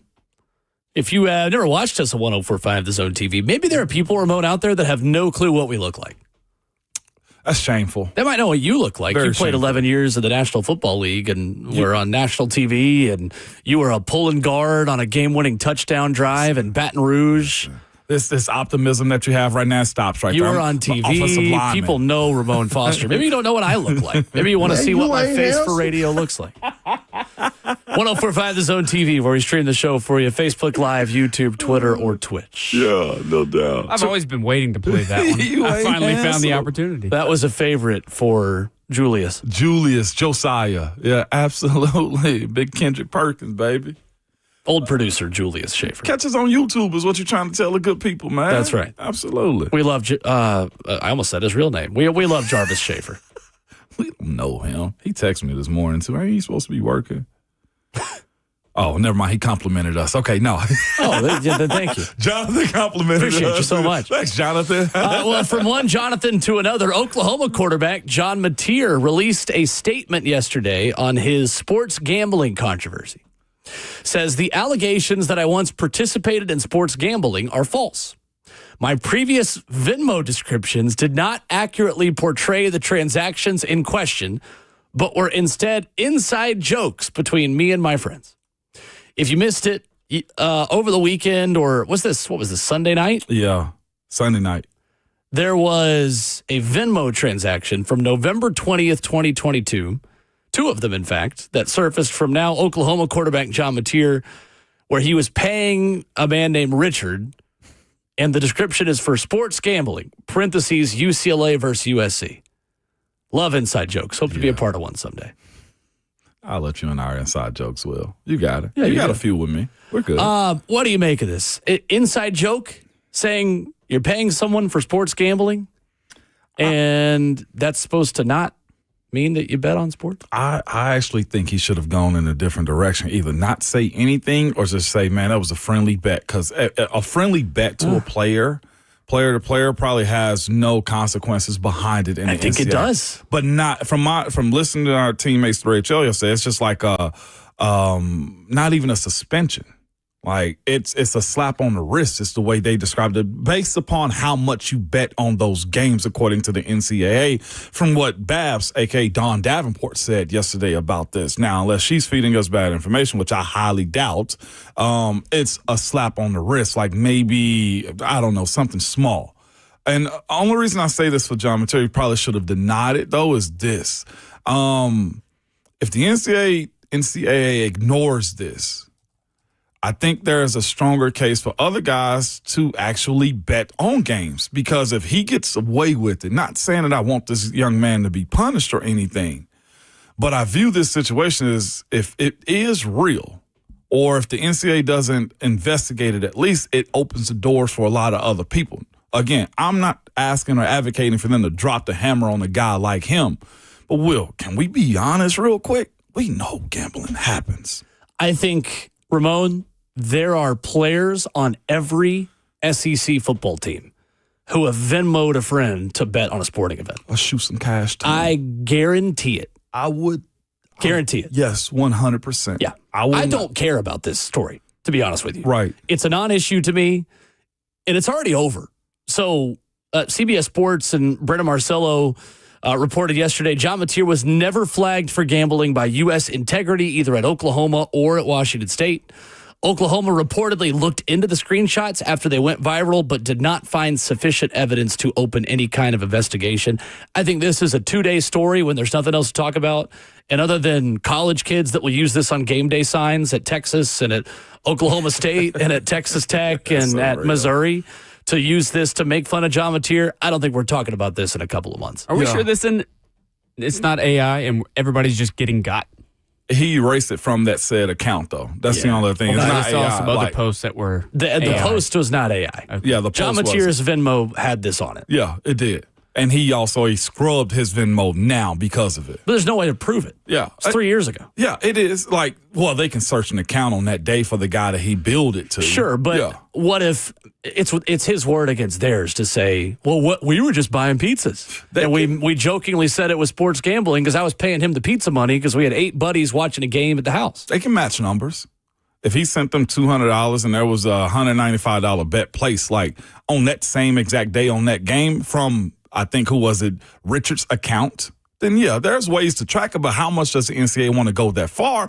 But again, if the NCAA don't do something, I think it does allow it to be open for guys that do choose to have a side bookie or a side homeboy to be like, hey, man, you put 40 on me this week. We got, like, there's guys out here that I'm more than sure do this type of stuff. There's Michael Porter Jr. right now that's on a podcast, a former basketball player right now that is saying, listen, I got friends of mine that I'm telling you, if you got $10,000 on Tuesday night, bet the under on my stat sheet. $10,000 on the under for somebody. I mean, that's an easy 20 grand grabbed at that point. So this type of stuff does happen. It's a matter of how much can you prove, and does the NCAA at this point drop the hammer on guys? For what I read at CBSSports.com and from reading a bunch of stuff on this yesterday, it could have been a 6-game suspension for John Mateer. Could have been 6? Yeah. Oh, that is significant. So if you are found to gamble on your own sport being played at another school, you can face a 6-game suspension from the NCAA. And that is something where there is not really much of an appeals process. That's the way I understood it as an athlete. Okay. Now, granted, when I was going through compliance meetings in 2015 as a freshman on the Tennessee track team, sports betting was not as prevalent as it is today because it wasn't legal everywhere or legal in most places as it is now. So take it with a grain of salt because a lot of those guidelines have changed.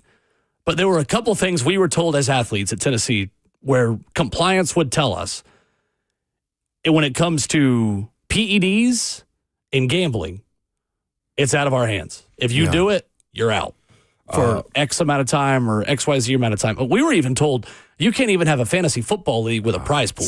Same. Well, you can't do a March Madness bracket pool where everybody puts in $10. Like nothing can be given on any sport the NCAA sponsors. So horse racing and poker was all you could really gamble on as an NCAA athlete. I'd almost say about 10% or 10 to 20% of any roster has guys gambling on it.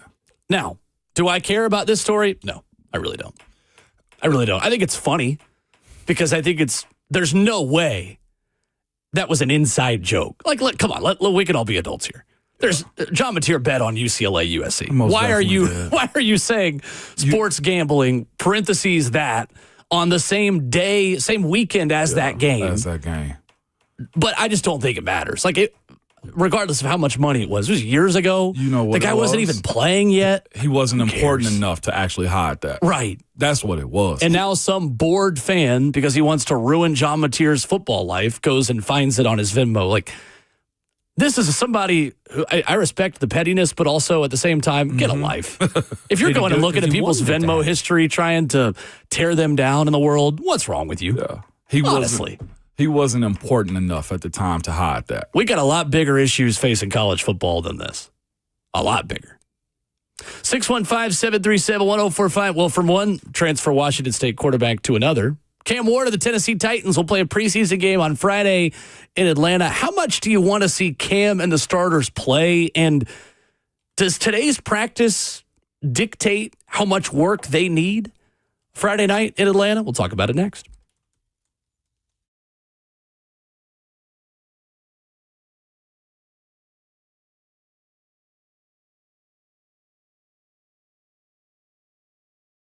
Guys, you already know Synergex and Low T Center have been changing the lives of men across the country for over a decade. Testosterone replacement therapy has helped men get their energy back, regain confidence, save their marriages, and help overturn symptoms associated with depression. Yes, it can all affect you, man. It's life-changing. But did you also know that women with hormonal imbalances experience many of the same symptoms of men with low testosterone? And guys, you know how frustrating that can be. For the first time ever, Low T Center is now offering hormone replacement therapy for women. Low T does doesn't just affect the guys. In fact, testosterone can benefit women as well. Other treatment options are available to help women balance their hormones and bring balance back to their lives with in-center and at-home treatment options available for women. Find out which one is right for you when you speak to one of their providers about the injections, topical creams, or pellets. Ladies can come into the center at any time, get a test. That includes a full hormone panel and further analysis to treat the whole patient.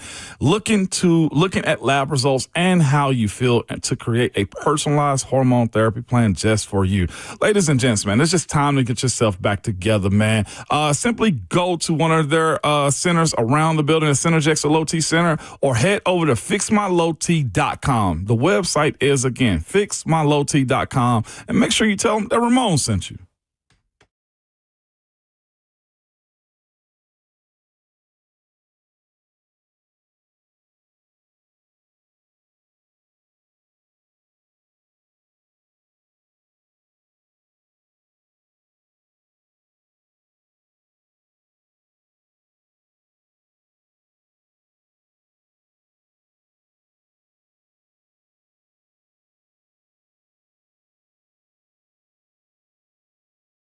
It's Ramon Foster for the Wellness Institute of Nashville. Good people, man, I've been going to see Dr. Ashley, man, and she knows how to help an athlete, man. She knows the athlete's body and the trauma your sport and position can cause your body. I know a lot of us have been active in our younger days, man, and you start to feel those things in your late 30s and 40s, man. I'm here to tell you there's a place that can help you. It is the Wellness Institute of Nashville. Ladies, also for you, I'm always an advocate for you guys. From your hips and back to nerve damage from carrying kids or simply carrying the family. I understand what you guys go through in that sentiment, man. Let her help you get back to better, stronger, and healthier too. The Wellness Institute is one of the few that have a female doctor that can help be an advocate for yourself. And yes, you can live a life free of pain. Enjoy the things that you used to do. Be happy with your life. No more back pain. No more neck pain. No more tingling in your arms and legs. And you guys know what I mean. No more sciatic pain into your legs or weakness or sleepless nights. Your back and neck, man, can just affect you in ways that you did not see possible. It can also just make life miserable for you. I'm here to tell you the Wellness Institute of Nashville is exactly where you need to go. During your consultation, you're getting an exam, x-rays if needed, or you can just bring your MRI report to let the doctors review it, okay? Dr. Mitchell will go over your condition and put a game plan specifically for you to feel better. So start your pain-free life, and it is possible by calling the Wellness Institute of Nashville at 615-246-5009 or go to painisbad.com.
It is 8:02. Good morning, live from the 104.5 The Zone studios, and happy hump day. It is Justin Hawkins here. The Titans are back in Flowery Branch, Georgia for day 2 of joint practice with the Atlanta Falcons as they look to bounce back with more energy today. After both the offense and defense struggled yesterday, practice begins at 9 a.m. local time this morning as preparations continue for Friday night's preseason action in Atlanta with kickoff set for 6 p.m. Head coach Brian Callahan will meet with the media before practice coming up later this hour at 8:40. We will carry that press conference live right here on the show. And breaking news in the NFL this morning, as first reported by ESPN's Adam Schefter. Buffalo Bills and two-time Pro Bowl running back James Cook reached an agreement on a 4-year, $48 million contract extension that includes $30 million in guarantees. Cook returned to practice yesterday in good faith after a 9-day hold-in of training camp and months of negotiations, but now he gets his deal. For all your foundation repair and waterproofing needs, you got to go to USSTN.com. Breaking news at once on your home for the Titans and Vols. This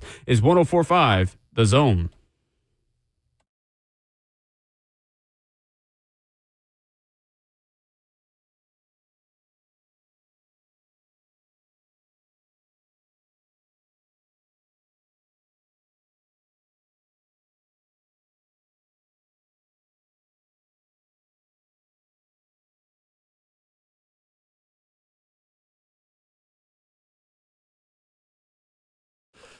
Second half of the show of Ramon and Will.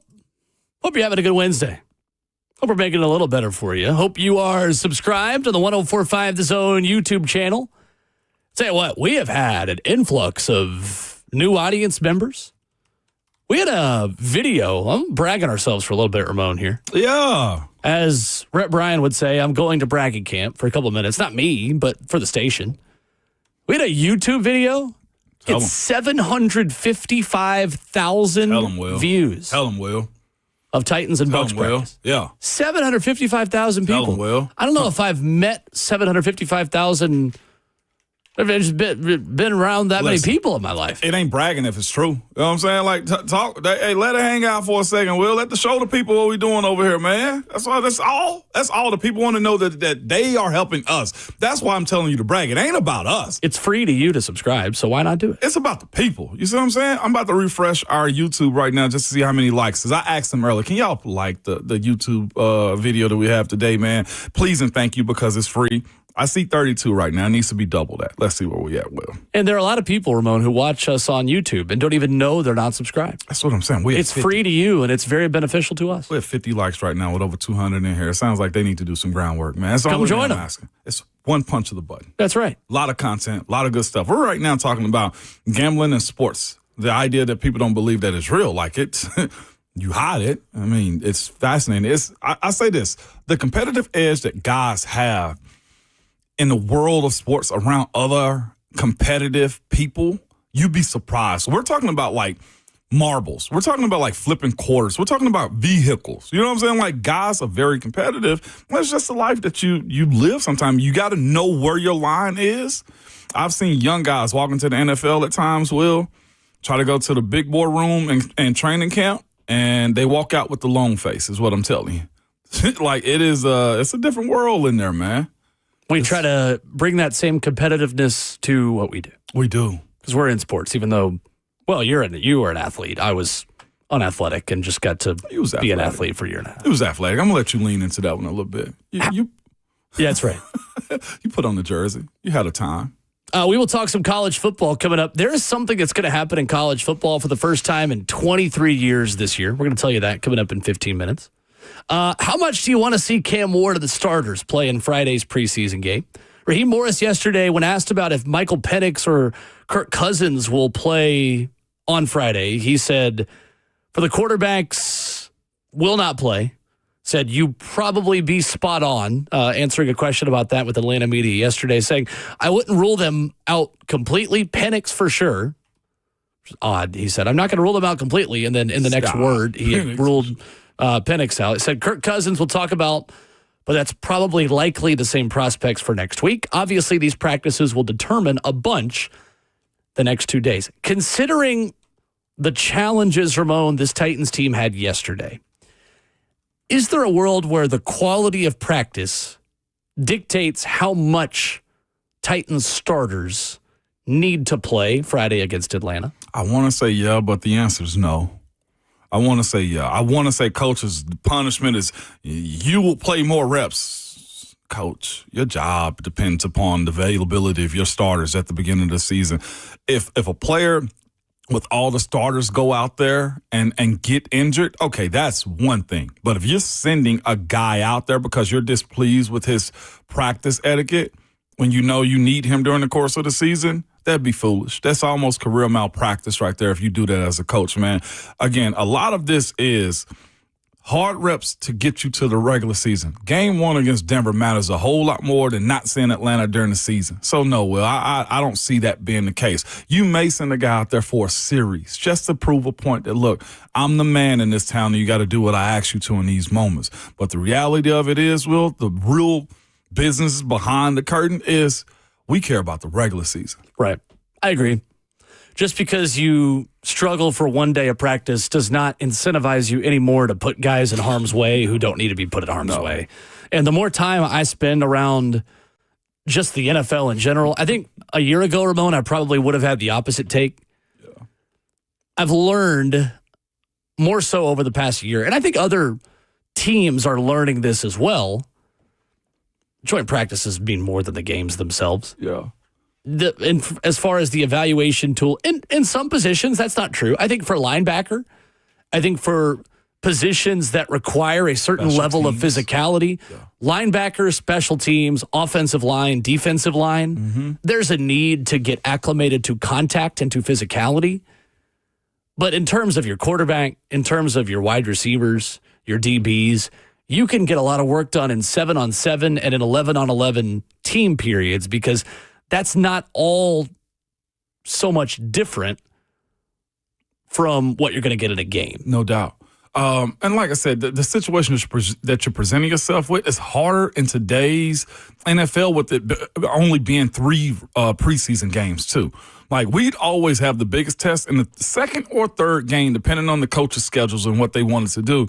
I never forget, it was one year, man, and we were feeling ourselves, to be quite honest with you. We were just like, yeah, okay, we'll probably do a series and we're done. And Munch told us, guys, I need about 10 plays and I need 8 of them in one drive. And we were just like, okay, all right, we'll get the job done. And we went 3 and out. And then we went 3 and out again.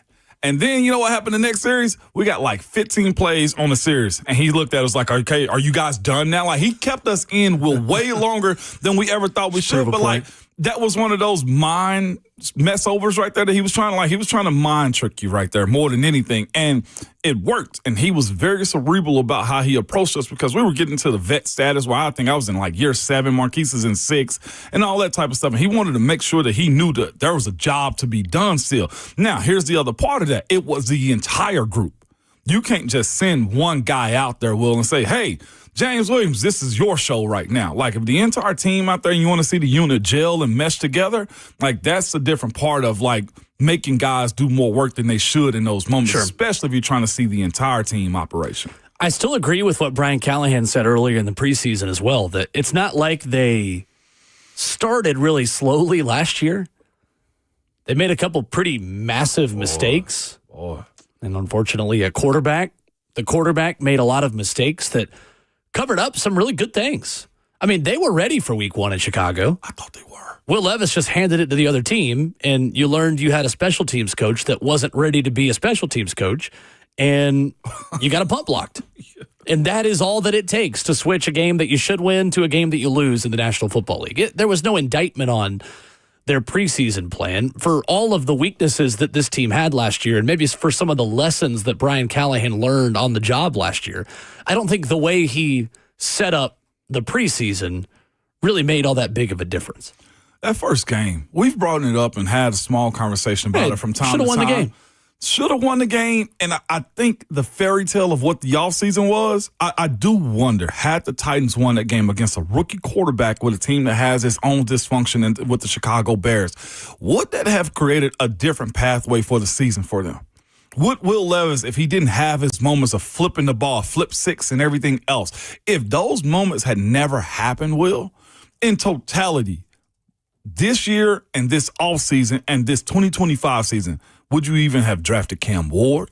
would Will Levis still be the quarterback on this team? I think it went so much into the dumps, Will, that there was no coming back no matter what happened after that game.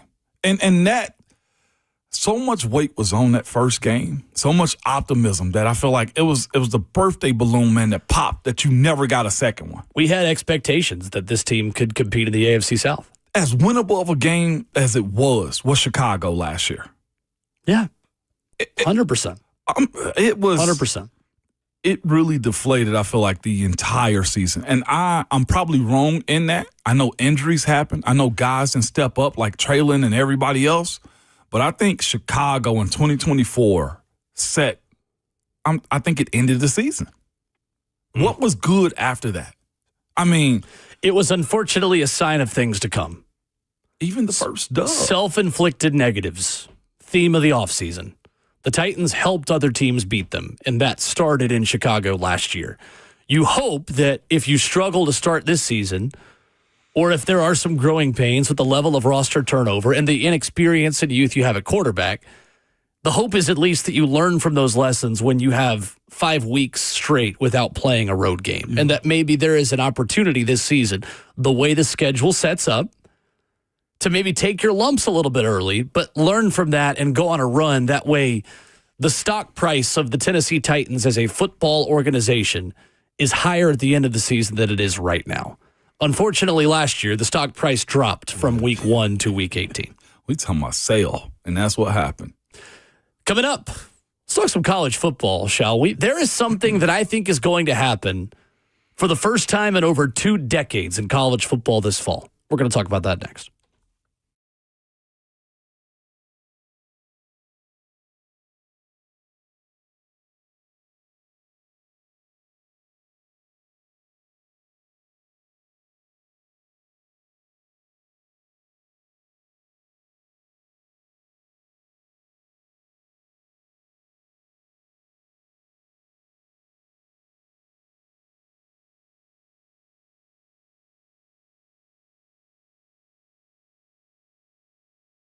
Everyone wants to move to Nashville. Everybody wants that new hot neighborhood in the area. It doesn't mean, though, that it's easy to sell your home. You need an agent with experience. You need Bernie Gallerani Real Estate. Don't rely on a national agent that doesn't know you, your neighborhood, or doesn't know or even care about your goals.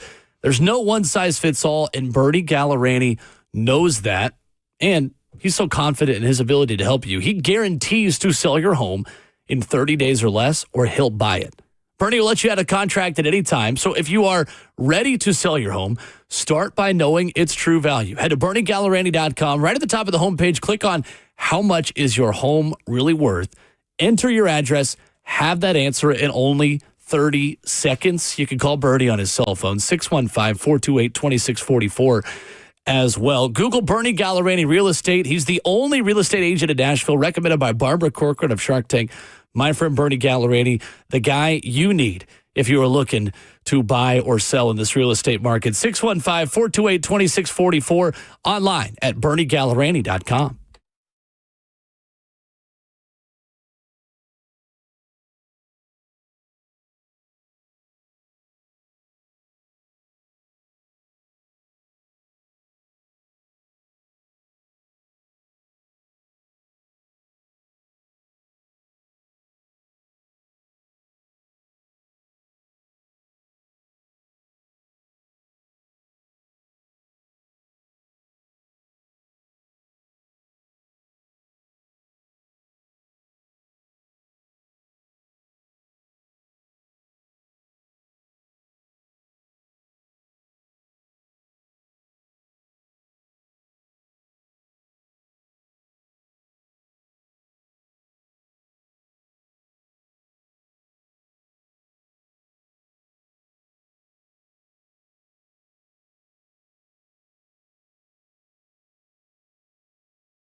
Ramona Will is fueled by Scooters Coffee on 104.5 The Zone, locally owned in Rivergate, Smyrna, Brentwood, White House, or Mount Juliet. Amazing people, amazing drinks, amazingly fast. 615-737-1045. Ramon, we started this conversation yesterday, but we never finished it, about how top 10 teams in college football always, at least one of them, goes unranked. Yeah. By the end of the year. Last year, there were 2 teams in college football who finished the season outside the top 25, who started the year in the top 10. Michigan, who was ranked 9th, Florida State, who had a high school level offense, who was ranked number 10 and finished the year unranked and was just abysmal. Brett McMurphy of On3 writes the other day, every year for the past 22 seasons, except 2019, there has been at least one preseason top 10 team that finished the year unranked. So your top 10 this year, the odds tell us, Ramon, that one of the following teams will be unranked by the end of the year. Texas, Penn State, Ohio State, Clemson, Georgia, Notre Dame, Oregon, Alabama, LSU, Miami. That is the preseason AP top 10. Do you think that this trend continues this year? Who of that group do you think is most likely to finish the year unranked? The Miami Hurricanes. Okay. Well, I mean, odds makers would agree with you, I would imagine, because they are the 10th team in the AP poll. They're the 10th. And also, just before we go deeper into it, look at the schedule. Before we even go to the schedule, Miami did a clean sweep in the state of Florida last year, too. I think it was Florida State. It was Florida they beat. Mm-hmm. And who else was it? USF. USF. I think. Yes. I know they played them this year. They did. They did a clean sweep of Florida teams last year, too. They also had the element of surprise of Cameron Ward playing a huge part in that, too, in his relationship with Xavier Restrepo. You know what it is. I always say this. When you get good, the hardest thing is staying good.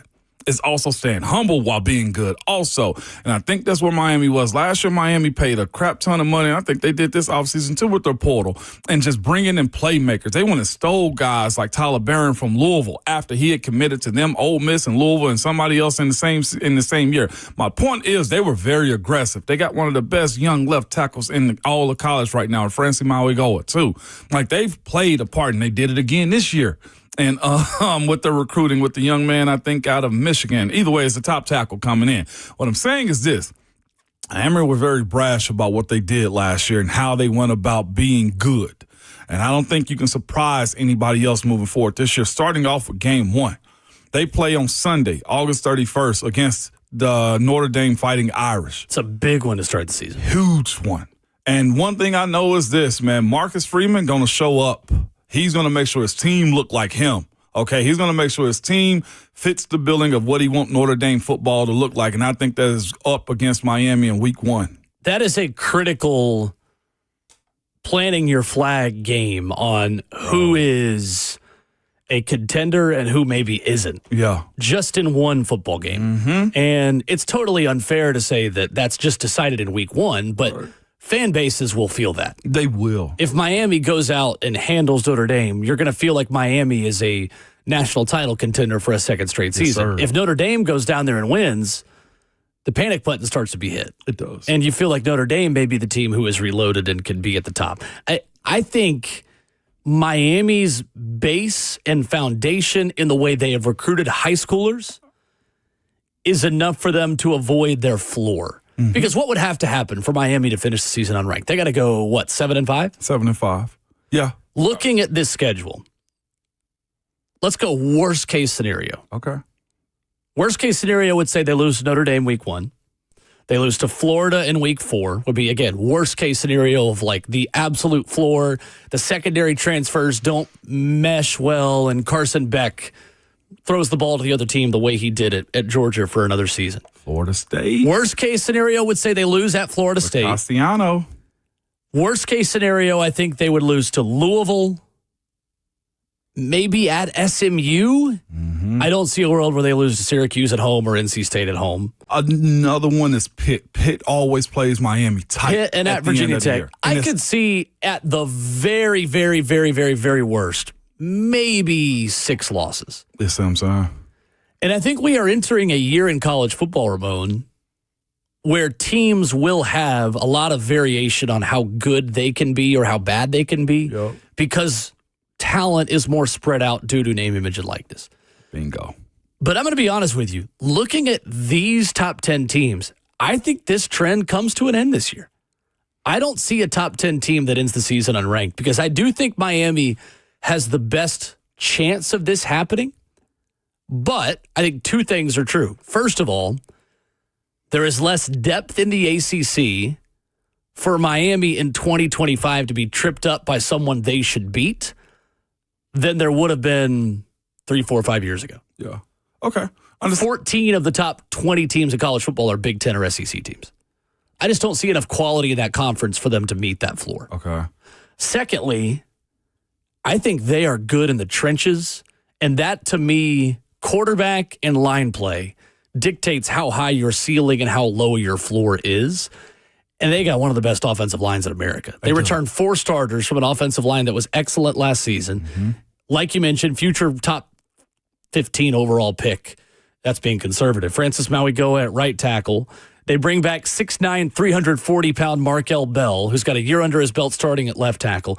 The question is on defense. They wasted a Heisman-level quarterback last season on defense. Yes, they did. And that staff added 5 4-star transfers just in the secondary. Yes, they did. That's the big question. Does that secondary come together in a way for Miami, who's really good in the trenches, to be a team that can have college football playoff aspirations again? So the other part of it is, too, I got 2 points to be made on that right there. Well, one before the defense is still Carson Beck.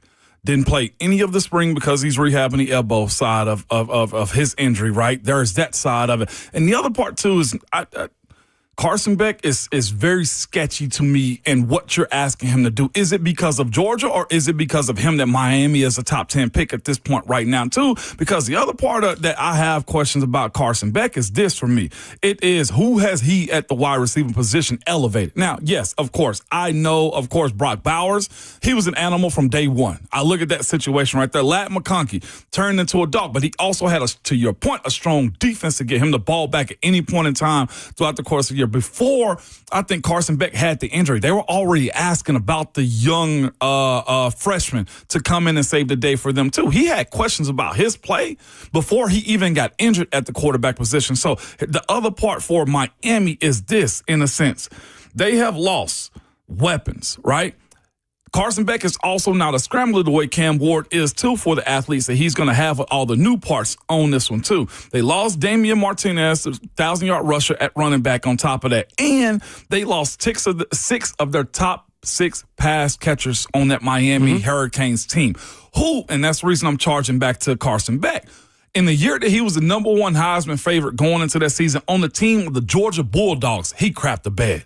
And bad, with a good offensive line, with guys that got drafted, with a defense that had multiple first-rounders on that one, too. And I'm not looking at the Miami Hurricanes roster and saying it's better. The other part that I want to get to, too, is how quick can their new defensive coordinator, Corey Heatherman, make that defense good? And I think he said and done one of the most flagrant things that he could have possibly said. He comes from Northwestern, from a Big Ten team. He had the biggest jump that he could have possibly had. I thought that was very telling from Mario Cristobal to say, oh, he helped make Northwestern better. Brother, it is Northwestern. Respectfully to my brainiacs out there, okay? It is Northwestern. Anybody that has any moxie about themselves can make that team better with how they recruit and who's available to them to recruit also. He said this in the write-up that I saw. He is trying to employ a method of coaching defense that highlights their athleticism and simplifying stuff. You know what that tells me? There will be chaos. That means if you're letting guys be athletic and not having a system of getting after the quarterback or having structure on your defense, you're going to have guys out of position and trying to do their own thing and stat chase, especially for a new one-year defensive coordinator. He came from Minnesota. It was Minnesota. Yeah, my bad. Minnesota. Yep. From Minnesota, I did see that. From Minnesota. With that being said, though, I think that's too loose for a guy that has a whole lot of pressure on the team that's a top 10 selection at this point, preseason. That's the reason I think they will probably be one of the teams out of the top 10. Defensive coordinator Corey Heatherman top 25. Was at James Madison from 2019 to 2021, top 10 defenses in all 3 years he was there, was at Minnesota. After that, was there last season. Minnesota was 9th nationally in points allowed, 16.9 per game. Okay. And the Big Ten, where it's high and lows, where it's the first class and then the rest class after that, too. I mean, he's going to an easier conference than what he was in. You think so? Yes. ACC? The Big Ten? Okay. All right. We'll see. There are people that think the Big Ten's better than the SEC. I see. Others, right? The others is what they call it. They've won the last 2 national championships. It's the top of the top is good. Yeah. But the overall Right. competition of what they got going on, I wouldn't say that, though. Absolutely don't agree with that. I think what defines Miami's season, the 2 transfers they brought in at wide receivers and their ability to hit the ground running with Carson Beck, who, you're right, hasn't practiced a ton with them. C.J. Daniels comes in from LSU. His best season was at Liberty when he had 1,000 yards and 19.4 yards per catch. Keelan Marion was the spring addition from BYU. Big-time receiver, someone the Vols courted. The thing about Miami is I just think this is where you look at what Florida State was last year and why Florida State went from top 10 to awful. Yeah. Was the lack of a foundation on that roster with high school recruiting. I don't have that issue with Miami. He's done well. He's done really, really well. Miami, one of 14 programs nationally to sign a top 25 high school and transfer recruiting class this cycle. They are also, Ramon, one of 6 teams to do that the last 3 cycles in a row. One of 6 teams to have top 25 high school and transfer portal recruiting classes in 23, 24, and 25. We'll see. We'll see.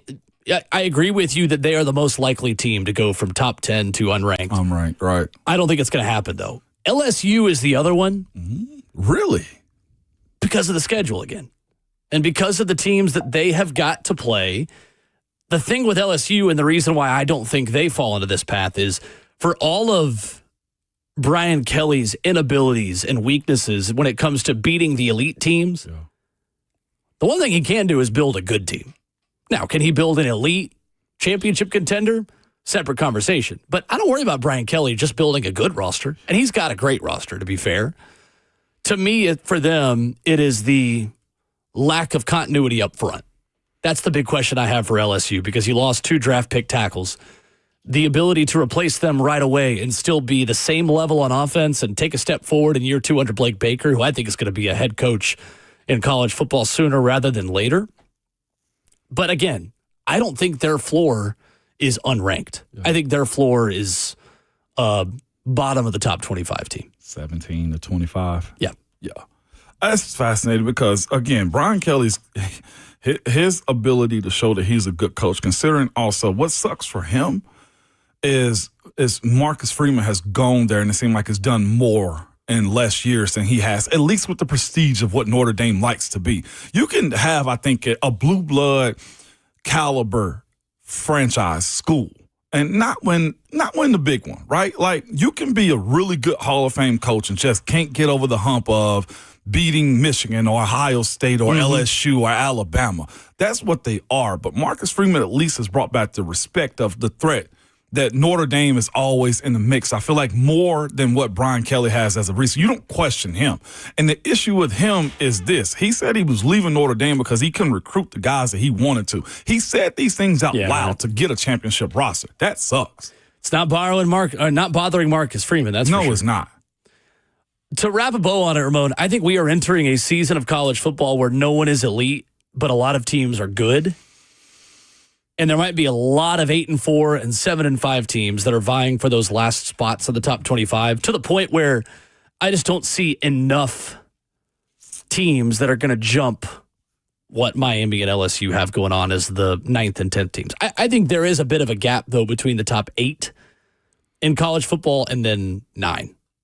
The top 8 being Texas, Penn State, Ohio State, Clemson, Georgia, Notre Dame, Oregon, Alabama. I think the gap between Bama and LSU is the biggest gap in that top 25. Oregon's schedule is cake, too. Mm-hmm. Yeah, that's right. Coming up next, Brian Callahan meets with the media. Titans taking on the Falcons at a joint practice for a second consecutive day. You will hear from the Titans head coach next.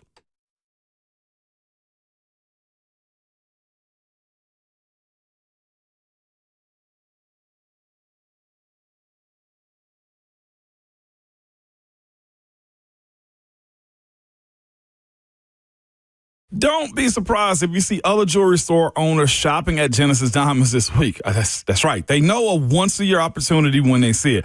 Right now, for a limited time, every GIA-certified diamond engagement ring at Genesis is an extra 20% off. Genesis already unbeatable everyday prices. You can't miss this annual event. And this year, Genesis is even including lab-grown diamond rings and extra 20% off from a half a carat to 20 carats, okay? Every shape, every style, they'll have rounds, ovals, radiance, cushion, pear, emeralds, and princess cuts, all handcrafted and set to perfection. At Genesis, the vault is open and the values are unreal. This is the event smart buyers wait all year for, but you have to hurry. Selection is best right now and quantities are limited. It is one per customer, please. It's the Genesis Diamonds Extravaganza, an extra 20% off stunning GIA and lab-grown diamond engagement rings only at Genesis Diamonds. They're located in Green Hills and Cool Springs. See store for details.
Ramona Will, 104.5 The Zone, fueled by Scooters Coffee. We go to Atlanta, where Titans head coach Brian Callahan speaks with the media.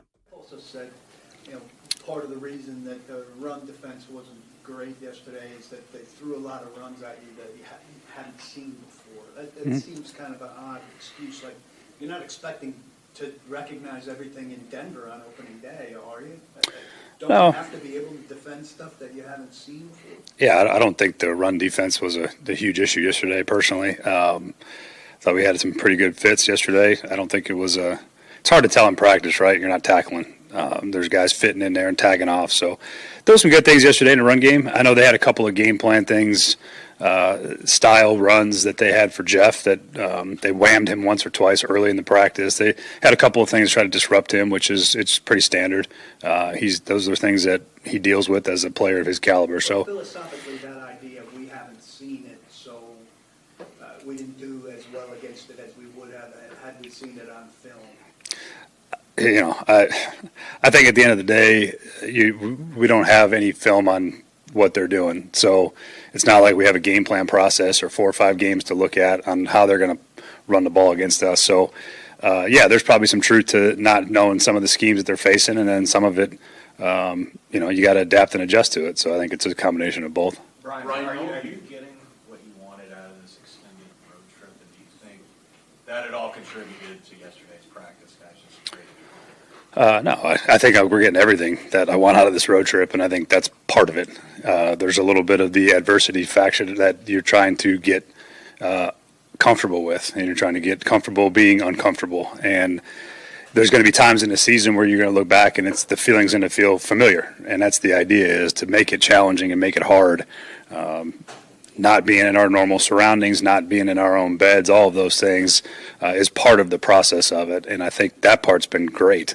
There's been some things that we got to clean up from an execution standpoint in practice. I don't necessarily attribute the practice to that, but yeah, our guys tired? Yeah, of course, and that's the idea. It's training camp. It's supposed to be hard, and I think that's the idea of the whole trip. Is that's a key component of it, is we're going to go through some hard stuff, and so that's what we're doing it now. And then you have a chance to draw upon some of these experiences as you go through hard things during the season, because inevitably every season, no matter how good your football team is, you go through challenges, and you're going to go through hardships, and you're going to have things that you have to overcome. And the more you can put yourself in those positions, the better off I think you're going to be in the long run. So it's all a part of the process to me when it comes to being on the road and feeling like it's not everything's not hunky-dory and we're all having a good time. Like, it's supposed to be hard. Brian, yesterday, the first team offense, it seemed like that outside of Calvin, some of the receivers weren't getting a lot of separation, weren't getting, into their spaces sometimes quickly enough, and particularly with Ironman, it felt like he was timid on a couple of 50-50 balls where maybe he should have gone up and, taken charge and taken the ball away from the DB. Mm-hmm. Is that a concern to you that these guys are not creating the separation against these DBs that you want?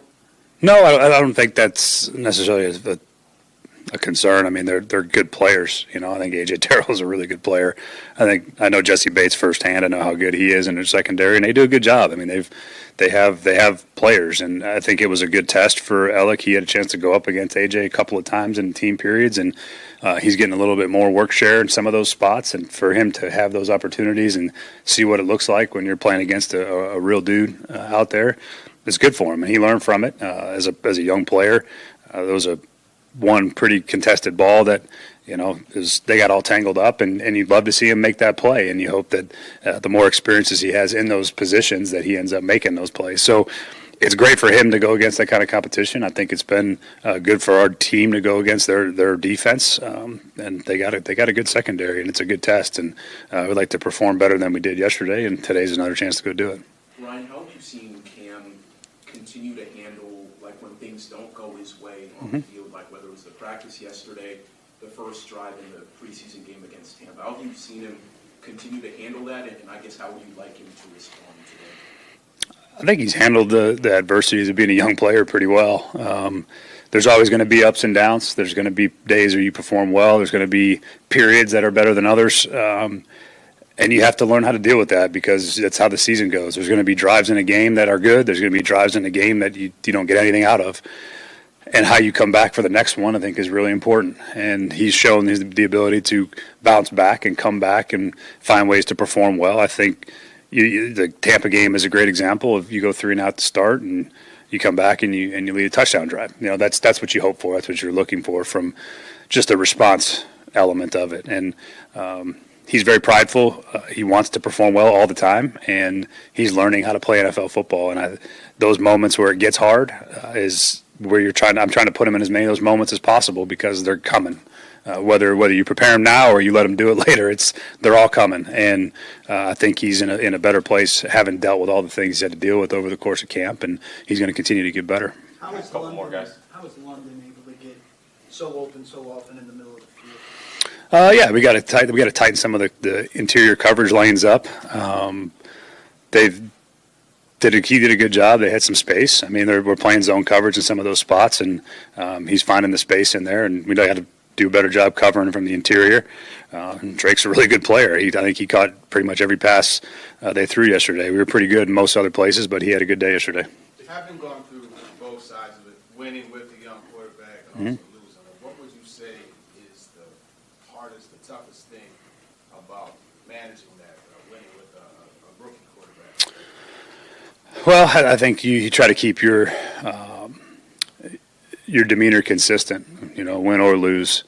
And with a rookie player, whether they're having success, a lot of it, there's sort of it's either adversity or prosperity, right? There's 2 things you got to deal with, and both are sort of equally challenging. And I'd love to be dealing with the prosperity part, but you always have the other part that's where things don't go as well. And those are 2 things you have to try to manage because sometimes the good stuff is false, and it's the result of other things that maybe aren't necessarily exactly the plate that you need. And then sometimes the adversity doesn't have as much to do with it either, and it's circumstantial, I guess, is my best point, is you try to be as consistent as you can and not have a whole lot of ups and downs when it comes to dealing with either one of those things. And you try to just keep focused on the next day and getting better. So the consistency, that's the hardest thing. Oh, yeah, of course. And it's consistency of play, it's consistency in demeanor and emotion and all of those things. And I think those are things that you're always working on. I mean, I work on them the same way. It's the same thing for anybody. But it's hard to be an NFL quarterback. There's a lot that goes on for these guys, and there's a lot of things that Cam continues to learn. And I think that's been the beauty of the training camp and why we're doing all the things we're doing is so he can try to accelerate that process as fast as possible. You got 19 days and 6 padded practices before a game week. What's the message of urgency to this team? Is this a team that's ready to play Denver? Yeah, of course not. We're not ready yet. I mean, I don't think anybody's ready to play real football yet. That's every team in the league right now. But you're trying to stack as many good days as possible. You're trying to keep performing better every time you step out there, and that's where we're at. I mean, it's time. It's getting close to time to go, and we got to feel that. I think our team does. And there's an imminent beginning here coming very quickly. We cut the roster down in 2 weeks. It's coming. The season's coming, and we've got work to do still. We're not alone in that, but we got to get ready to go. These last 2, Nick and then Jared. Is the expectation to still play guys, everybody on Friday? Yeah, everybody's going to play. Probably similar to last week. It's my same guys probably out. Simmons and Zeitler will probably sit, but other than that, most guys should be good to go. I may revisit that after today and see where we're at and all that, but I plan on those guys playing pretty similar to last week. Yeah, and to that end, how much for Cam? How much game action for him? Probably about 2 series. I think he played two series last week, and like to kind of continue that. I think just the game, being in the stadium and the game reps, I think is important. Whether or not we're playing against starters or it doesn't really matter. It's more just to be in the stadium, on the field by himself, hearing the calls, managing the clock, all those things. Just the more experience of that he gets, the better. And so as long as those starters are in there, he'll be in there. So again, probably about 2 series. All right. Last one. Good. Quick one on Kevin Winston. Yeah. Where are you guys in that evaluation of when he's going to be? Yeah, hopeful probably to get him back next week is sort of the projected goal. So we'll see where he's at. I mean, he's been working here in the rehab process, doing pretty well. So I think hopeful maybe we get him back next week in practice. Yeah. Thank you. There is Tennessee Titans head coach Brian Callahan meeting with the media ahead of joint practice number 2 with the Atlanta Falcons. Ramon, a sense of urgency there from the head coach who says, we got to cut the roster in 2 weeks. It's about time to go. Yeah, it is. Either you're going to get it or we're going to get you out of here. It's that simple.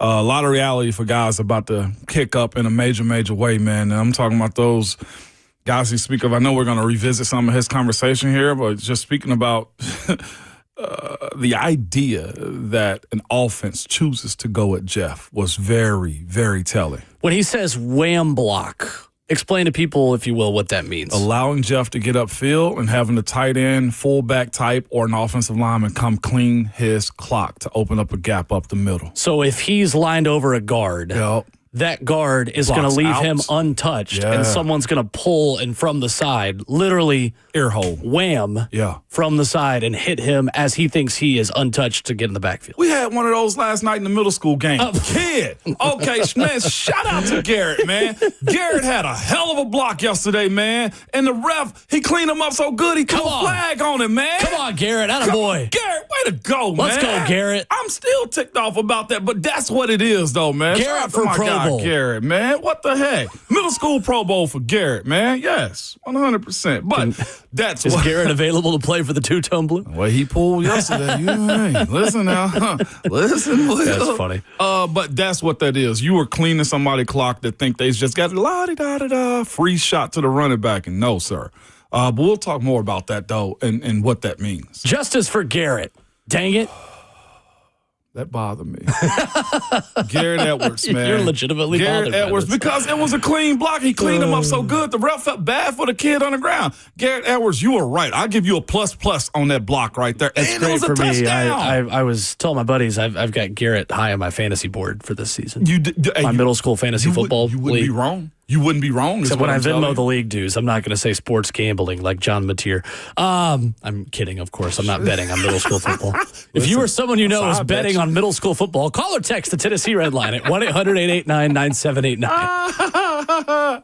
Yeah, not great. The one other thing from Brian Callahan, 2 series for Cam Ward. The starters expected to go about the same amount. It doesn't sound like they're rethinking how much practice the starters need because of one bad day, but sense of urgency, what is preached there by the head coach. There you go. The thing about film study and studying film for joint practices, I want to get to that. Rhett Bryant's going to join us. I want to bring him into the conversation as well. The opening exchange there with Brian Callahan talking about, we saw some things we didn't see before. It begs the question, what happens when you get in a regular season game and you see things you haven't seen before? I'm curious to talk to Rhett about how much coaches are game planning practice. Let's do that with Rhett Bryant coming up next.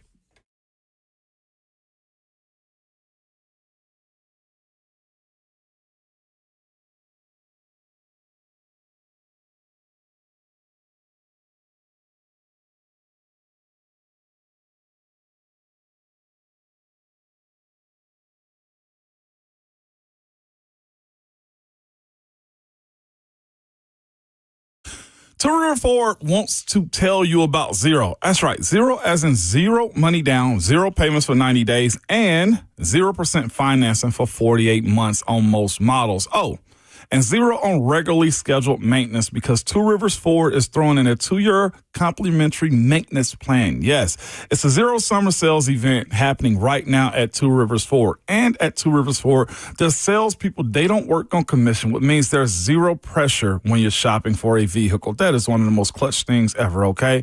Two Rivers Ford, you'll also get zero surprises because they are always honest and transparent all the time. They're A+ members of the Better Business Bureau, and they've been family owned since 1983. What you see is always what you get at Two Rivers Ford, which is why Two Rivers Ford is the South's most trusted Ford dealer. So you get to Two Rivers Ford for the zero summer savings event because the sale ends September 2nd, and make sure you tell them that Ramon Foster sent you.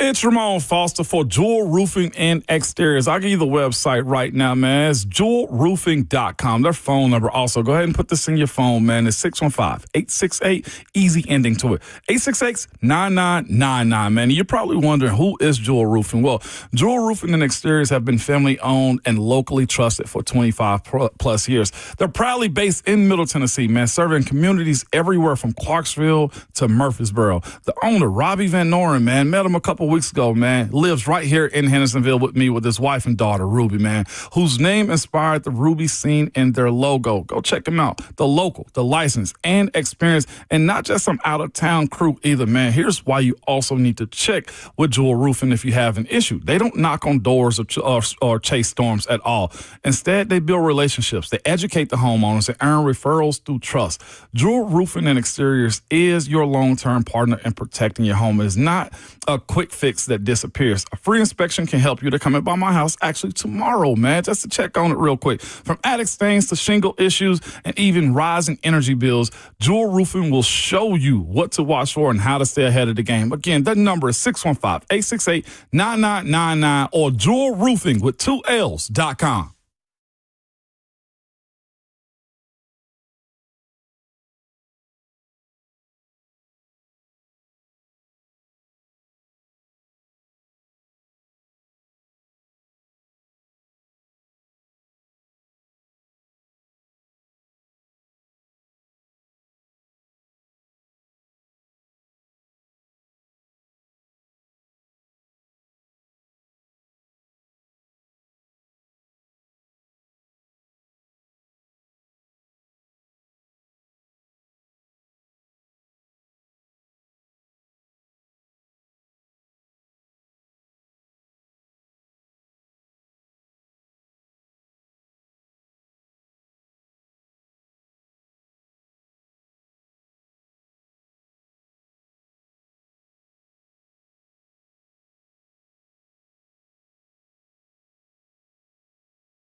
It is 9:01. Good morning, live from the 104.5 The Zone Studios. Happy Hump Day. I'm Justin Hawkins. Tennessee Titans in Flowery Branch, Georgia for day 2 of joint practice with the Atlanta Falcons. They look to bounce back with some more energy after both the offense and defense struggled yesterday. Practice beginning in just a couple moments as preparations continue for Friday night's preseason action. Head coach Brian Callahan just met with the media and talked about the struggle in practice yesterday and adversity through training camp. I think we're getting everything that I want out of this road trip, and I think that's part of it. There's a little bit of the adversity factor that you're trying to get comfortable with, and you're trying to get comfortable being uncomfortable. And there's going to be times in the season where you're going to look back and the feeling's going to feel familiar. And that's the idea, is to make it challenging and make it hard. Are guys tired? Yeah, of course. And that's the idea. It's training camp.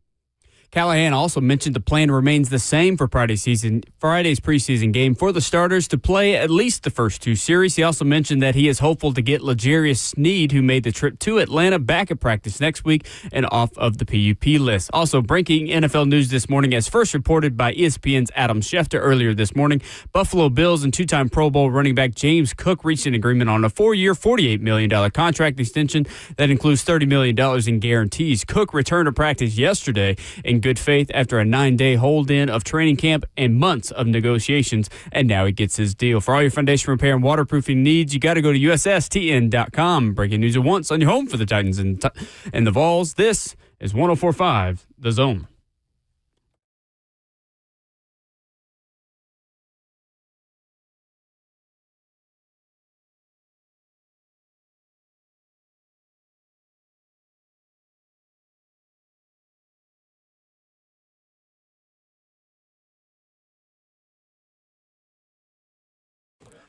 Away we go into the 4th and final hour of your Wednesday morning. It is 9 a.m. already in beautiful Music City, USA. Partly cloudy skies, a nice morning.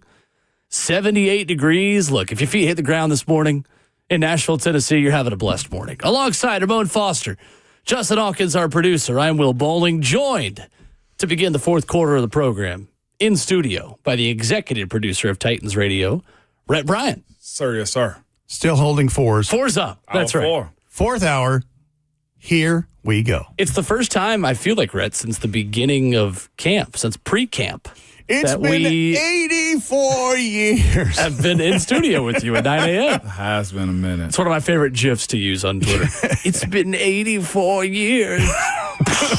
It's been a minute. It has. And that is just the nature of first day of practice when camp opens. It is foot on the pedal to the floor till this thing's done.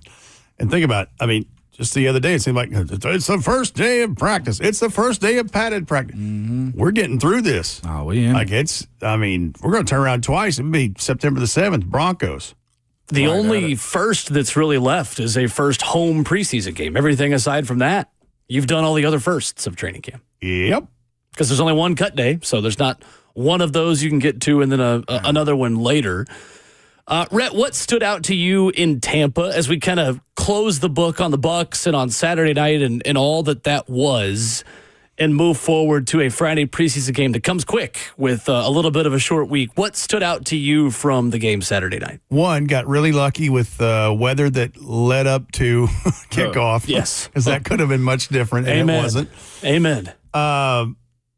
I just, the biggest storyline that everyone's been speaking about is 3 and out on the first series with the offense, and then Cam and company put it together. And, he hits Calvin Ridley 3 times for 50 yards in that drive. A 27-yard X play is something that kind of jump-started all of it, and it ends in a Tony Pollard touchdown. It's what you wanted to see with the ones, and then they check them out, and here we go.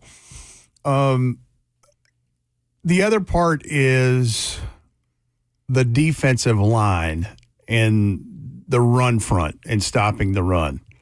Because late in that game, the Power O game that they were running with whoever back Tampa stuck in there, it was not great. But again, it's a preseason game. It's not, the end of the world. In fact, that's all the chatter from Flowery Branch, Georgia is this first practice.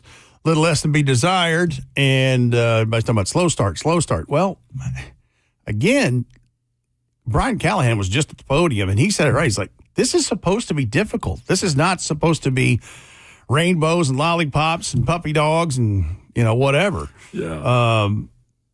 I'm just taking it for what it is.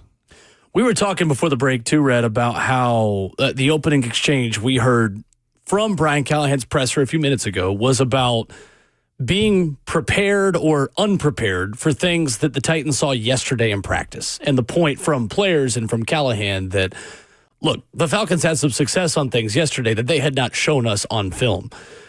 This is not a situation where you are, I would imagine, studying film for practice the way you would for a game. Because no, you're not going into. You don't have any film on 2025 Falcons stuff. You're not going into your first joint practice saying, hey, on film against the Lions on Friday night, Atlanta did this, so we're going to counter with this in practice. No, you put out what you want your team to work on. The other team will do the same, and if you've got bad looks for what they're doing or vice versa, you kind of let the chips fall where they may. You have one preseason game sample to look at what they did in their first preseason game, which is probably as vanilla as Purity ice cream. Free plug. So, yeah, it's just what it is. I think the thing that sparked the conversation and the questions with Coach Callahan is what Jeffrey Simmons said post-practice about, in my life as a 3 technique, I've never seen that run before. That's a little telling. They tried him. Yeah, They tried him. Mm-hmm. Is that the end of the world? No. But it was interesting. But that's where all the questions crop up from that. And, you were talking about, I would imagine, film for that versus film for a regular season opponent. Here's the thing, and Brian Callahan said it a few minutes ago, additionally in his press conference. They don't have 2025 film on what the Denver Broncos are doing. They have an idea based on some things they did last year. But, that's the whole thing about the week 1 anomalies that become what those final scores are when the regular season starts, because you have all season to work and prepare and install on that. Week 1 is a liar. One of the truest mottos of the National Football. Fear is a liar. Fear is a liar. How huge is an appropriate response is this team supposed to have? Like, and we mentioned it earlier. We're not talking about throwing fisticuffs, as I speak like I'm from the 1920s, or face mask grabbing, but the response that the Titans even scored today. How important is that, Rhett, in a setting like today before the stadium? I think they walked to the practice field and they put the capital THUD in thud, because that's all they can do. They can't take a guy to the ground. Right. They can do pretty much everything up to that point. Yep. Bring the pop. Bring the thud. And the other part of it is they're at the tail end of this 10-day stretch where they've been on the road. They're probably a little weary, a little tired, been working. Yep. But it's time to put the pads on and go with authority today. And I think if you see, some more crisp activity from Cam Ward, I guarantee you Jeffrey Simmons remembers what he saw yesterday that he didn't for the first time. Oh, yeah, and there will be a correction there. That's a good bit of what I took from Callahan said in one of his answers. It's talking about Jeff getting whammed and stuff, as you and Will was just talking about a second ago, like, there is no practice tape to be had. And, what do you do in those moments right there? You ask guys to step up. Like, if you're on the blank canvas and we are too on what we're trying to do as a squad, I think hearing him give that answer right there is more about the characters in the play, is who's going to step up to actually make those plays? Who's going to wreck what they're trying to do other than Jeff, not on a solo mission by himself. But there's a level of it, as he just said at the end of his press conference, like, in 2 weeks, you go from 91 to 53. And who's going to be that guy to pop out on tape in these practice settings? And not only the 53, but you're going to 46 active on game day. So let's take it a step further.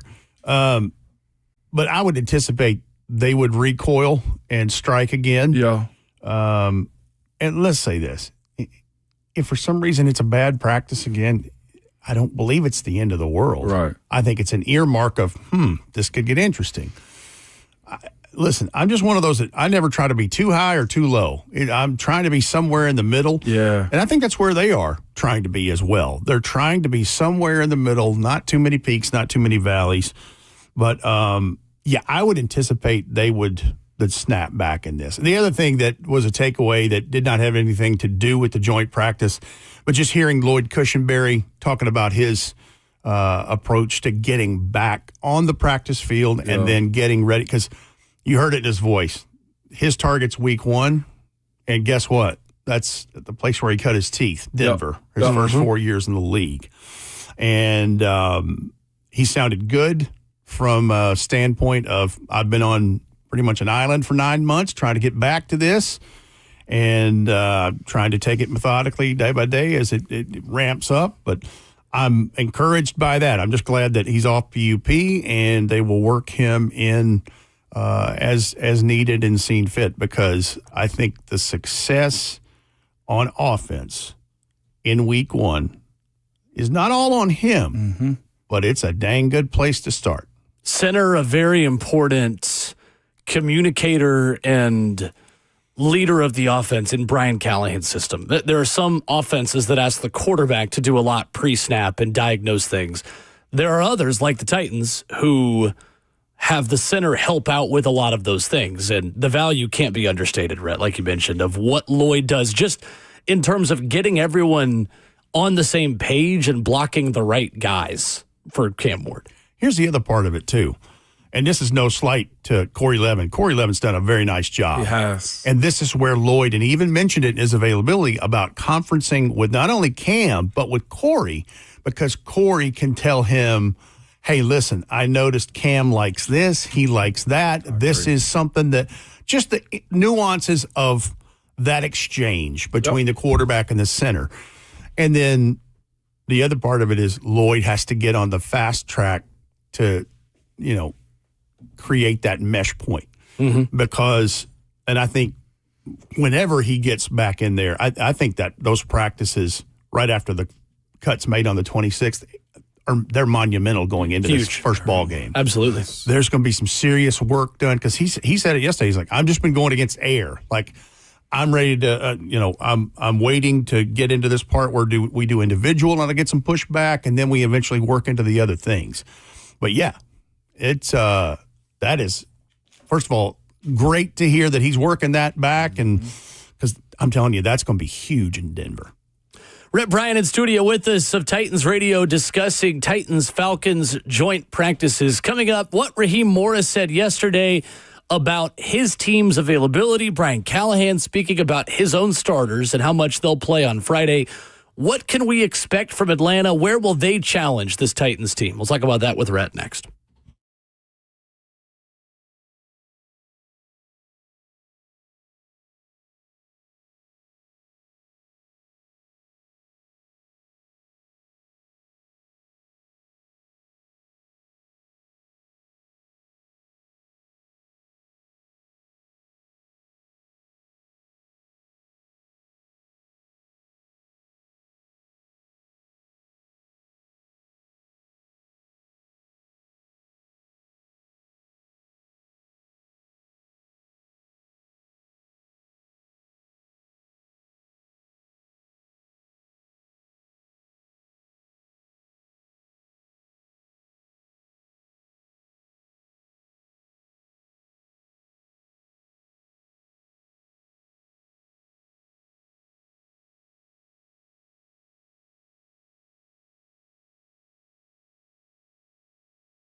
Hour 4 in studio, Ramon Foster and Will Bowling. Ramon and Will, fueled by Scooter's Coffee.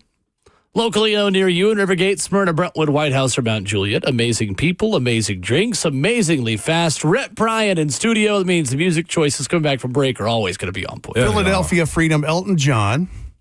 And one of the genesis moments behind this song is this was around the time, one of the most famous things in the history of the game of tennis is when Bobby Riggs challenged Billie Jean King, and Billie Jean King beat Bobby Riggs. And so that was part of it. But Philadelphia Freedom, as he says, took me knee-high to a man. So he's heard it right there. When do you know what year this was released? I have it in front of me. I want to say this is 75 or 6. So close. 77. Okay. You're in the ballpark. That's still fantastic. Yeah, Get in the ballpark. You're in the ballpark. Well right done. There. Tough, right? Well done. Had a good time in Tampa. I know a lot of people are very kind to reach out and to post on social media and to tag us, and good thoughts about the initial broadcast, Rhett, and the job that Taylor and Mac did and all the moving parts. It was fun hitting the road and fun, as Taylor said, to press play on a new era of Titans football on Saturday. I thought it was a solid start. We have plenty to improve on, yours truly included.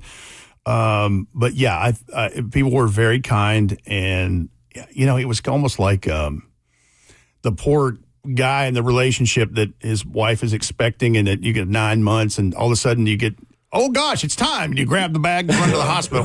It was that kind of, it was that kind of thing. It's like, oh gosh, it's game day. Here we go. And we were in the labor room for a while, right?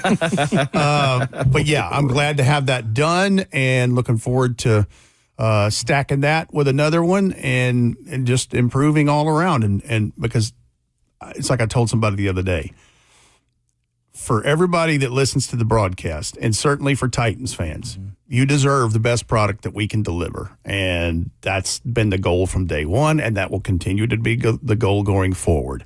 But yeah, I thought Taylor and Mac's chemistry was good. And, Mac just falls right in there. That's right. We're learning more about Taylor and his style in this role. And we're off to a good start. 1 of 20, and hopefully more after that. Let's go. That's right. I love it. So looking at Atlanta, Rhett Bryan, where do the Falcons challenge the Titans on Friday night? No Michael Penix, likely no Kirk Cousins. Raheem Morris opened the door for that a little bit yesterday, saying likely going to be the same boat for Kirk, but we'll have a conversation about that. Easton Stick, Emory Jones, the other two quarterbacks. Where else do you see challenges and good battles on Friday night and today as practice begins once again between the Titans and Falcons? So Easton Stick, he spent his whole career with the Chargers. He was like a 6th-round pick, I think, of theirs a few years back. And so it sounds like he'll get the bulk of the reps and snaps. And I guess it depends on whether Drake London plays at wide receiver, Kyle Pitts, how long Bijan Robinson. I mean, Drake London was the story yesterday against the Titans secondary from all accounts. Yeah, he was. And listen, that young man, I liked him when he came out of college, and they have some viable arsenal of weaponry at their disposal in that offense. I heard somebody ask the question, how was Drake London? How are you going to stop him? How did he catch everything? And Callahan eventually said in his presser just that, well, he's just good. Certain Spot ones, the line. I didn't mean to cut you off, but no, it's true. Certain guys are just gonna get it. A good day might just be keeping them at 105 with no touchdowns and nobody else get anything else. That's still a good day. You know what I'm saying? You got yours, but nobody else did a thing or no touchdown. It's so many different ways to win these wars and battles, though. Listen, as you're saying that, I think about. This was Adolph Rupp's. This was his philosophy at Kentucky in the window of time that Pistol Pete Maravich was at LSU, who he still holds a lot of NCAA basketball records. Yeah. Dude had, he got 40-something points a game. Ridiculous. Yeah. He's like, that dude can do all he wants. They're not beating us if he's just the show. Yeah, and that's how they played them. Yeah. It's like, we'll defend him and guard him, but he's going to do what he's going to do. Let's shut down the rest. And that was the formula. That's the formula. So, yeah, when a person game recognizes game, to your point. It's like, listen, yeah, we've had issues in this practice, but he's good. Don't forget, he's good. He's legit. I mean, he looks like a receiver built in the laboratory on Madden, and he plays like it. So there's that. Point, you don't want others eating off his plate, too, to where you incorporate so much to him to stop him that others start to eat, and then the next thing you know, you're down the field and they're feasting just the same as him. Correct.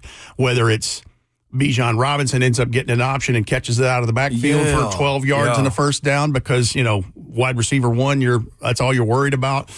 I think the other thing to answer your question, Will, is I'm interested to see what the pass rush situation is and what they do if they have starters there to go against Cam and the ones on the offensive line. And the reason I say that, it's no secret, the Falcons have been looking for, seems like every year, a pass rusher to make things better. Right. It started years ago with Arnold Ebiketie, who is still with that team and is a nice player.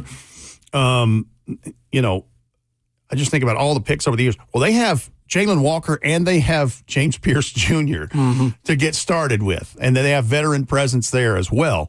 So I'm interested to see those battles. It's always the bigs in the trenches that get my attention because that's, where the clash begins between both sides. But I think that's one to certainly watch depending on what Raheem Morris does with his starters. Yeah, I am too. You mentioned also some of the starters playing, and they have some good, like you said, at least on paper, man, with James Pierce Jr. and also Jalen Walker. Like, this is a bigger test, I feel like, this week if the starter's going to go for 2 series with those 2 young guys with how they rush. I just retweeted because Vols fans listen to watch it. James Pierce Jr.'s like reps at edge. And I'm thinking to myself, he's rushing right, rushing left. Like if you wanted to see what J.C. Latham, which he's played against James Pierce Jr., and I think done well against him, what is you guys' battle going to be in the NFL? You know what I'm saying? And Dan Moore, like there's quickness to what those guys are providing. There's a good test, again, to see how Cam Ward handles the pocket presence in the game with the realness of him being able to be touched. I like this matchup going into it this weekend to see what they do on Friday. Let's take it a step further, too, as far as what we're looking for from the Titans offense, the ones, if they're out there 1-2 series, whatever it is. Cam Ward they had the 3 and out to begin with, and then he was, 6 of 8 or whatever. Found 4 different receivers. Mm-hmm. I want to see what he does. I want to see him find more. Yeah. I want to see, I'd like, in a perfect world, when you've got 2 really good, long, sustainable drives that end in some kind of points, maybe he finds 6 different receivers. Maybe Gunnar Helm is in that, or Chig, or whoever, to go with Chim Dike and Io Manor. And, I want to see more. We know number 1 pick to wide receiver 1 in Calvin Ridley, that's set in stone. Like, we know that's going to happen, and Calvin's going to make sure he gets open for his quarterback and snap off a route and get it done. I want to see more to that. I want to see a layer of that in a game-type situation. Rhett, when you look at the running backs behind Tony Pollard, we get the unfortunate news about Tyjae Spears and the injury to him that Brian Callahan says is an ankle. Looking at a week 1 hopeful target date for him, maybe a little bit later, being available for the regular season. What do you make of the battle there between Julius Chestnut and Khalil Mullings? 7 carries, 33 yards, 4.7 yards per rush for Mullings on Saturday night. Julius Chestnut, we know what he is as a kickoff returner, had 13 kickoff returns for 337 yards last season. His role feels defined in the special teams context. Mullings, I thought, showed some good things, but Rhett is such a different runner from Tyjae Spears. Mm-hmm. Well, yeah, he is more akin to Julius Chestnut that you mentioned in terms of frame and size. And this guy, again, he's still learning the position. Like, he switched from linebacker to running back in college. And so he still doesn't have all of those facets to his game yet. And he knows that. Listen, I'm a big fan of both of those guys that are battling for that spot. I think you'll see more Jordan Mims. I think you'll see more Jamar Jefferson. But that battle, I think it's pretty close if we're just looking at it, just because of what you outlined. Julius Chestnut has been in this. More importantly, he's been in Brian Callahan and Nick Holtz's offense last year. And the biggest thing is he can be a core special teams player, which is probably what Mullings is going to have to latch on to as well. I think that's some of those things are the deciding tipping point in whether a guy makes the roster or not, whether it's the initial or the final, whatever it is. The more you know and the more you can do, right? It is.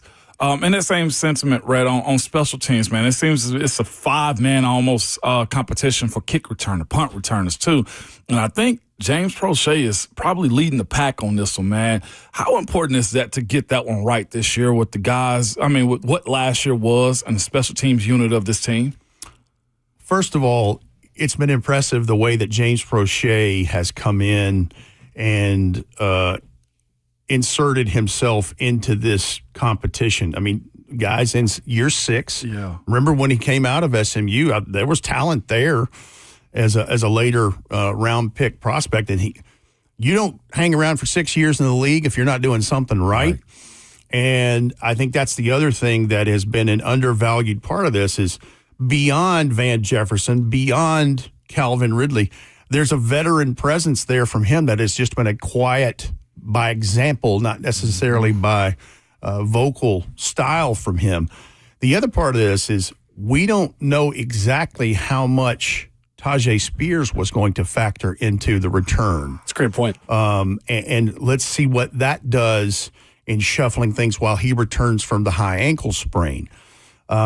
I think in a perfect world, they would like Chimere Dike to be the punt returner because if he can capture that speed he had and ran at the combine, was that 4.34, I think?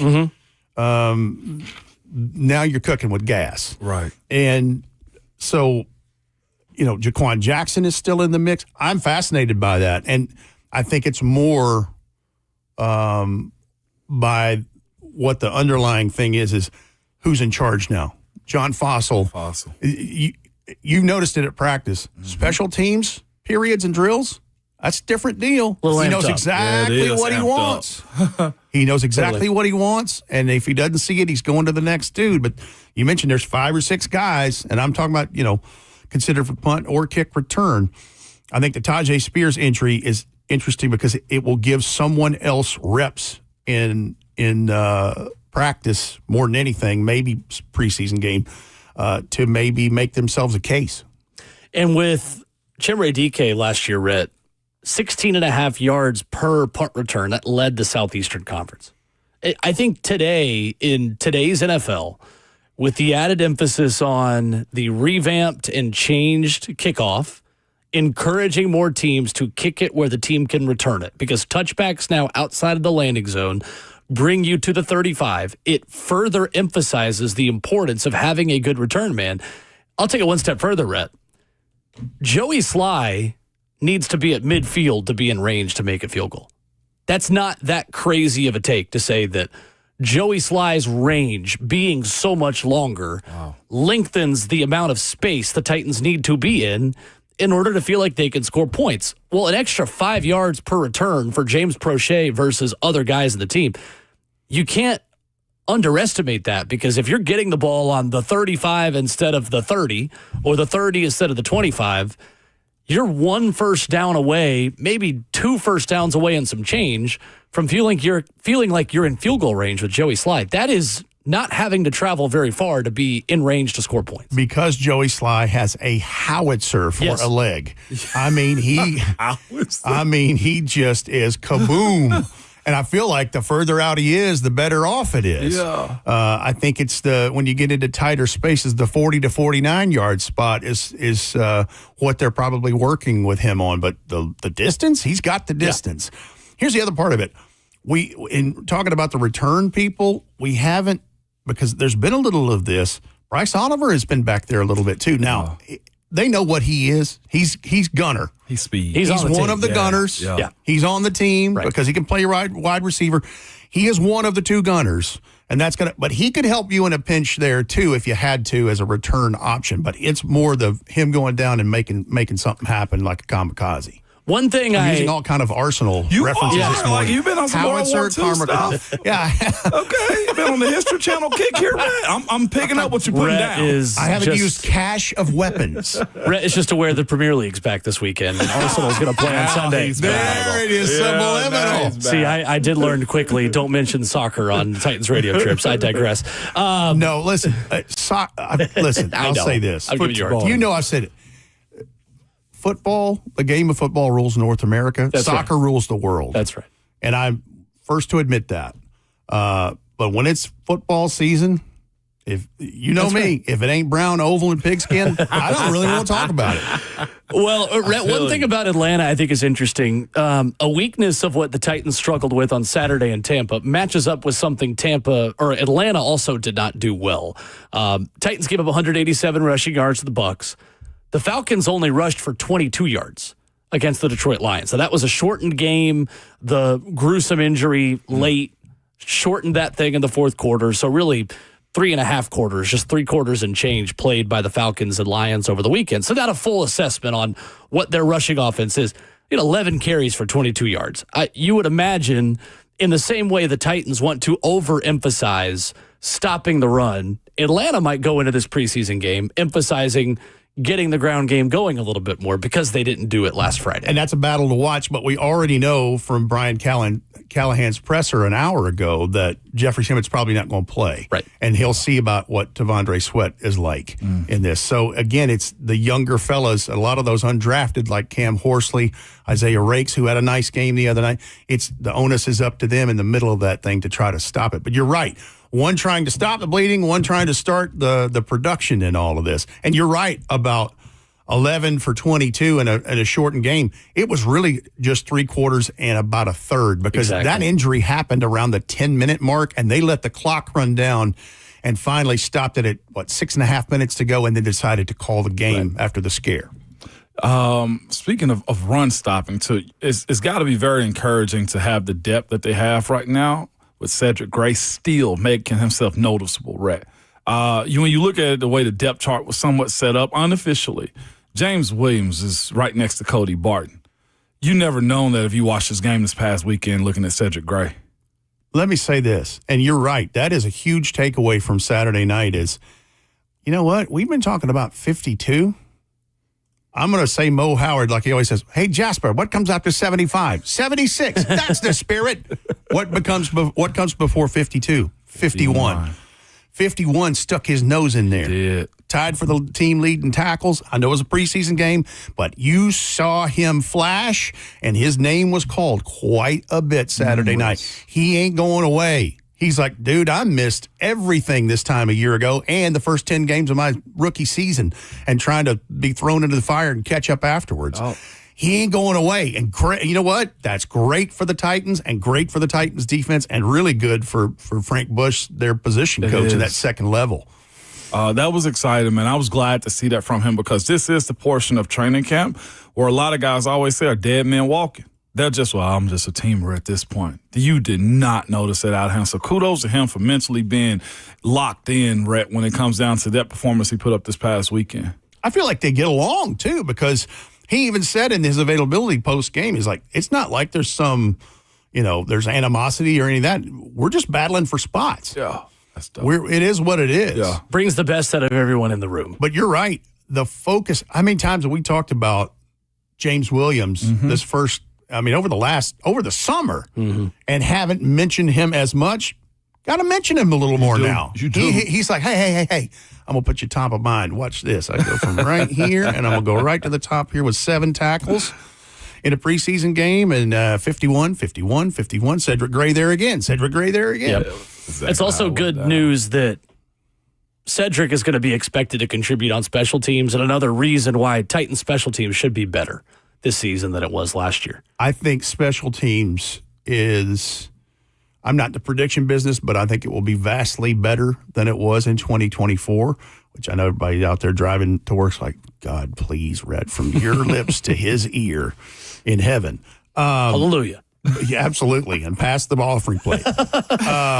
But I just, knowing who's in charge, and by the way, Renee Stewart, Blaine Bishop's old teammate, former Tennessee Oiler, is the assistant special teams. He and John Fossil deserve a lot of credit in trying to reshape what that is. And people do not realize how important that third phase is until you have disruption and dissension. Yes, sir. Not dissension, but dysfunctional activities, and that just like you've seen last year. Absolutely. He is Rhett Bryan, the executive producer of Titans Radio. We will be headed down to Atlanta to be ready for Game 2 of 20. Here we go. Titans Radio coverage of Titans and Falcons from the ATL with pregame coverage at 5 p.m. The second stanza of 3 verses. I love it. I don't know. That's just the first thing that came to mind. But yes, here we go. Atlanta, Mercedes-Benz Stadium. No weather threat. That's right. If we have a weather threat there, something catastrophic has happened. I will leave my rain jacket at home. Hey, I was there when that tornado hit downtown one that year. That was in the old Georgia Dome, and that was during the SEC tournament, Yeah. correct? Tell you Because they what had to finish it. They had to finish it at the gym at Georgia Tech, The right? CNN building got hit, and we were down there partying, having the time of our lives. Boy, I had no idea, Rhett. I had no idea. Wow. Wait a minute. Was that a lawn chair that just went by? Oh, that was Farmer Johnson's cow. Thank you, Rhett. Good to see you. Good to see y'all. Coming up, it's been a minute. We've been out of practice, but when we come back, Inky Johnson, Midweek Motivation returns.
Ramona Willow, 104.5 The Zone is fueled by Scooters Coffee, locally owned in Rivergate, Smyrna, Brentwood, White House, or Mount Juliet. Go by and see them. Get you some breakfast, some lunch, protein smoothie, good cup of coffee, cinnamon roll, you name it. They got it over at Scooters Coffee. I love the variety they got on the menu over there and how quick you're going to get it. It's good to have options, Will. Great to have options, Ramona Foster.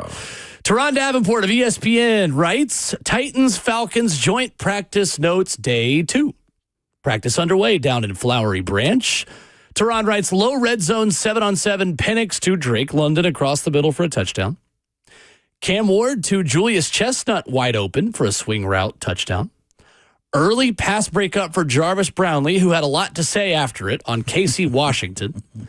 Penix to Kyle Pitts on corner route for one-handed touchdown over Roger McCreary. Eesh. Brandon Allen finds Drake Dabney, Frog, for a touchdown, as Coach Mack would say. And Teron says, it's interesting as watching how Falcons use Bijan Robinson to open up the middle of the field. He'll motion outside the numbers, taking the linebacker with him. Then they sneak London on an in-breaking route to the area the linebacker left. Titans countered. Here we go, talking about watching film on practice and starting to counter what the other team's doing. Titans countered by having the corner line up outside and linebacker over London. Interesting. Good stuff. This is, again, Coach Brian Callahan said, like, this is a blank canvas situation.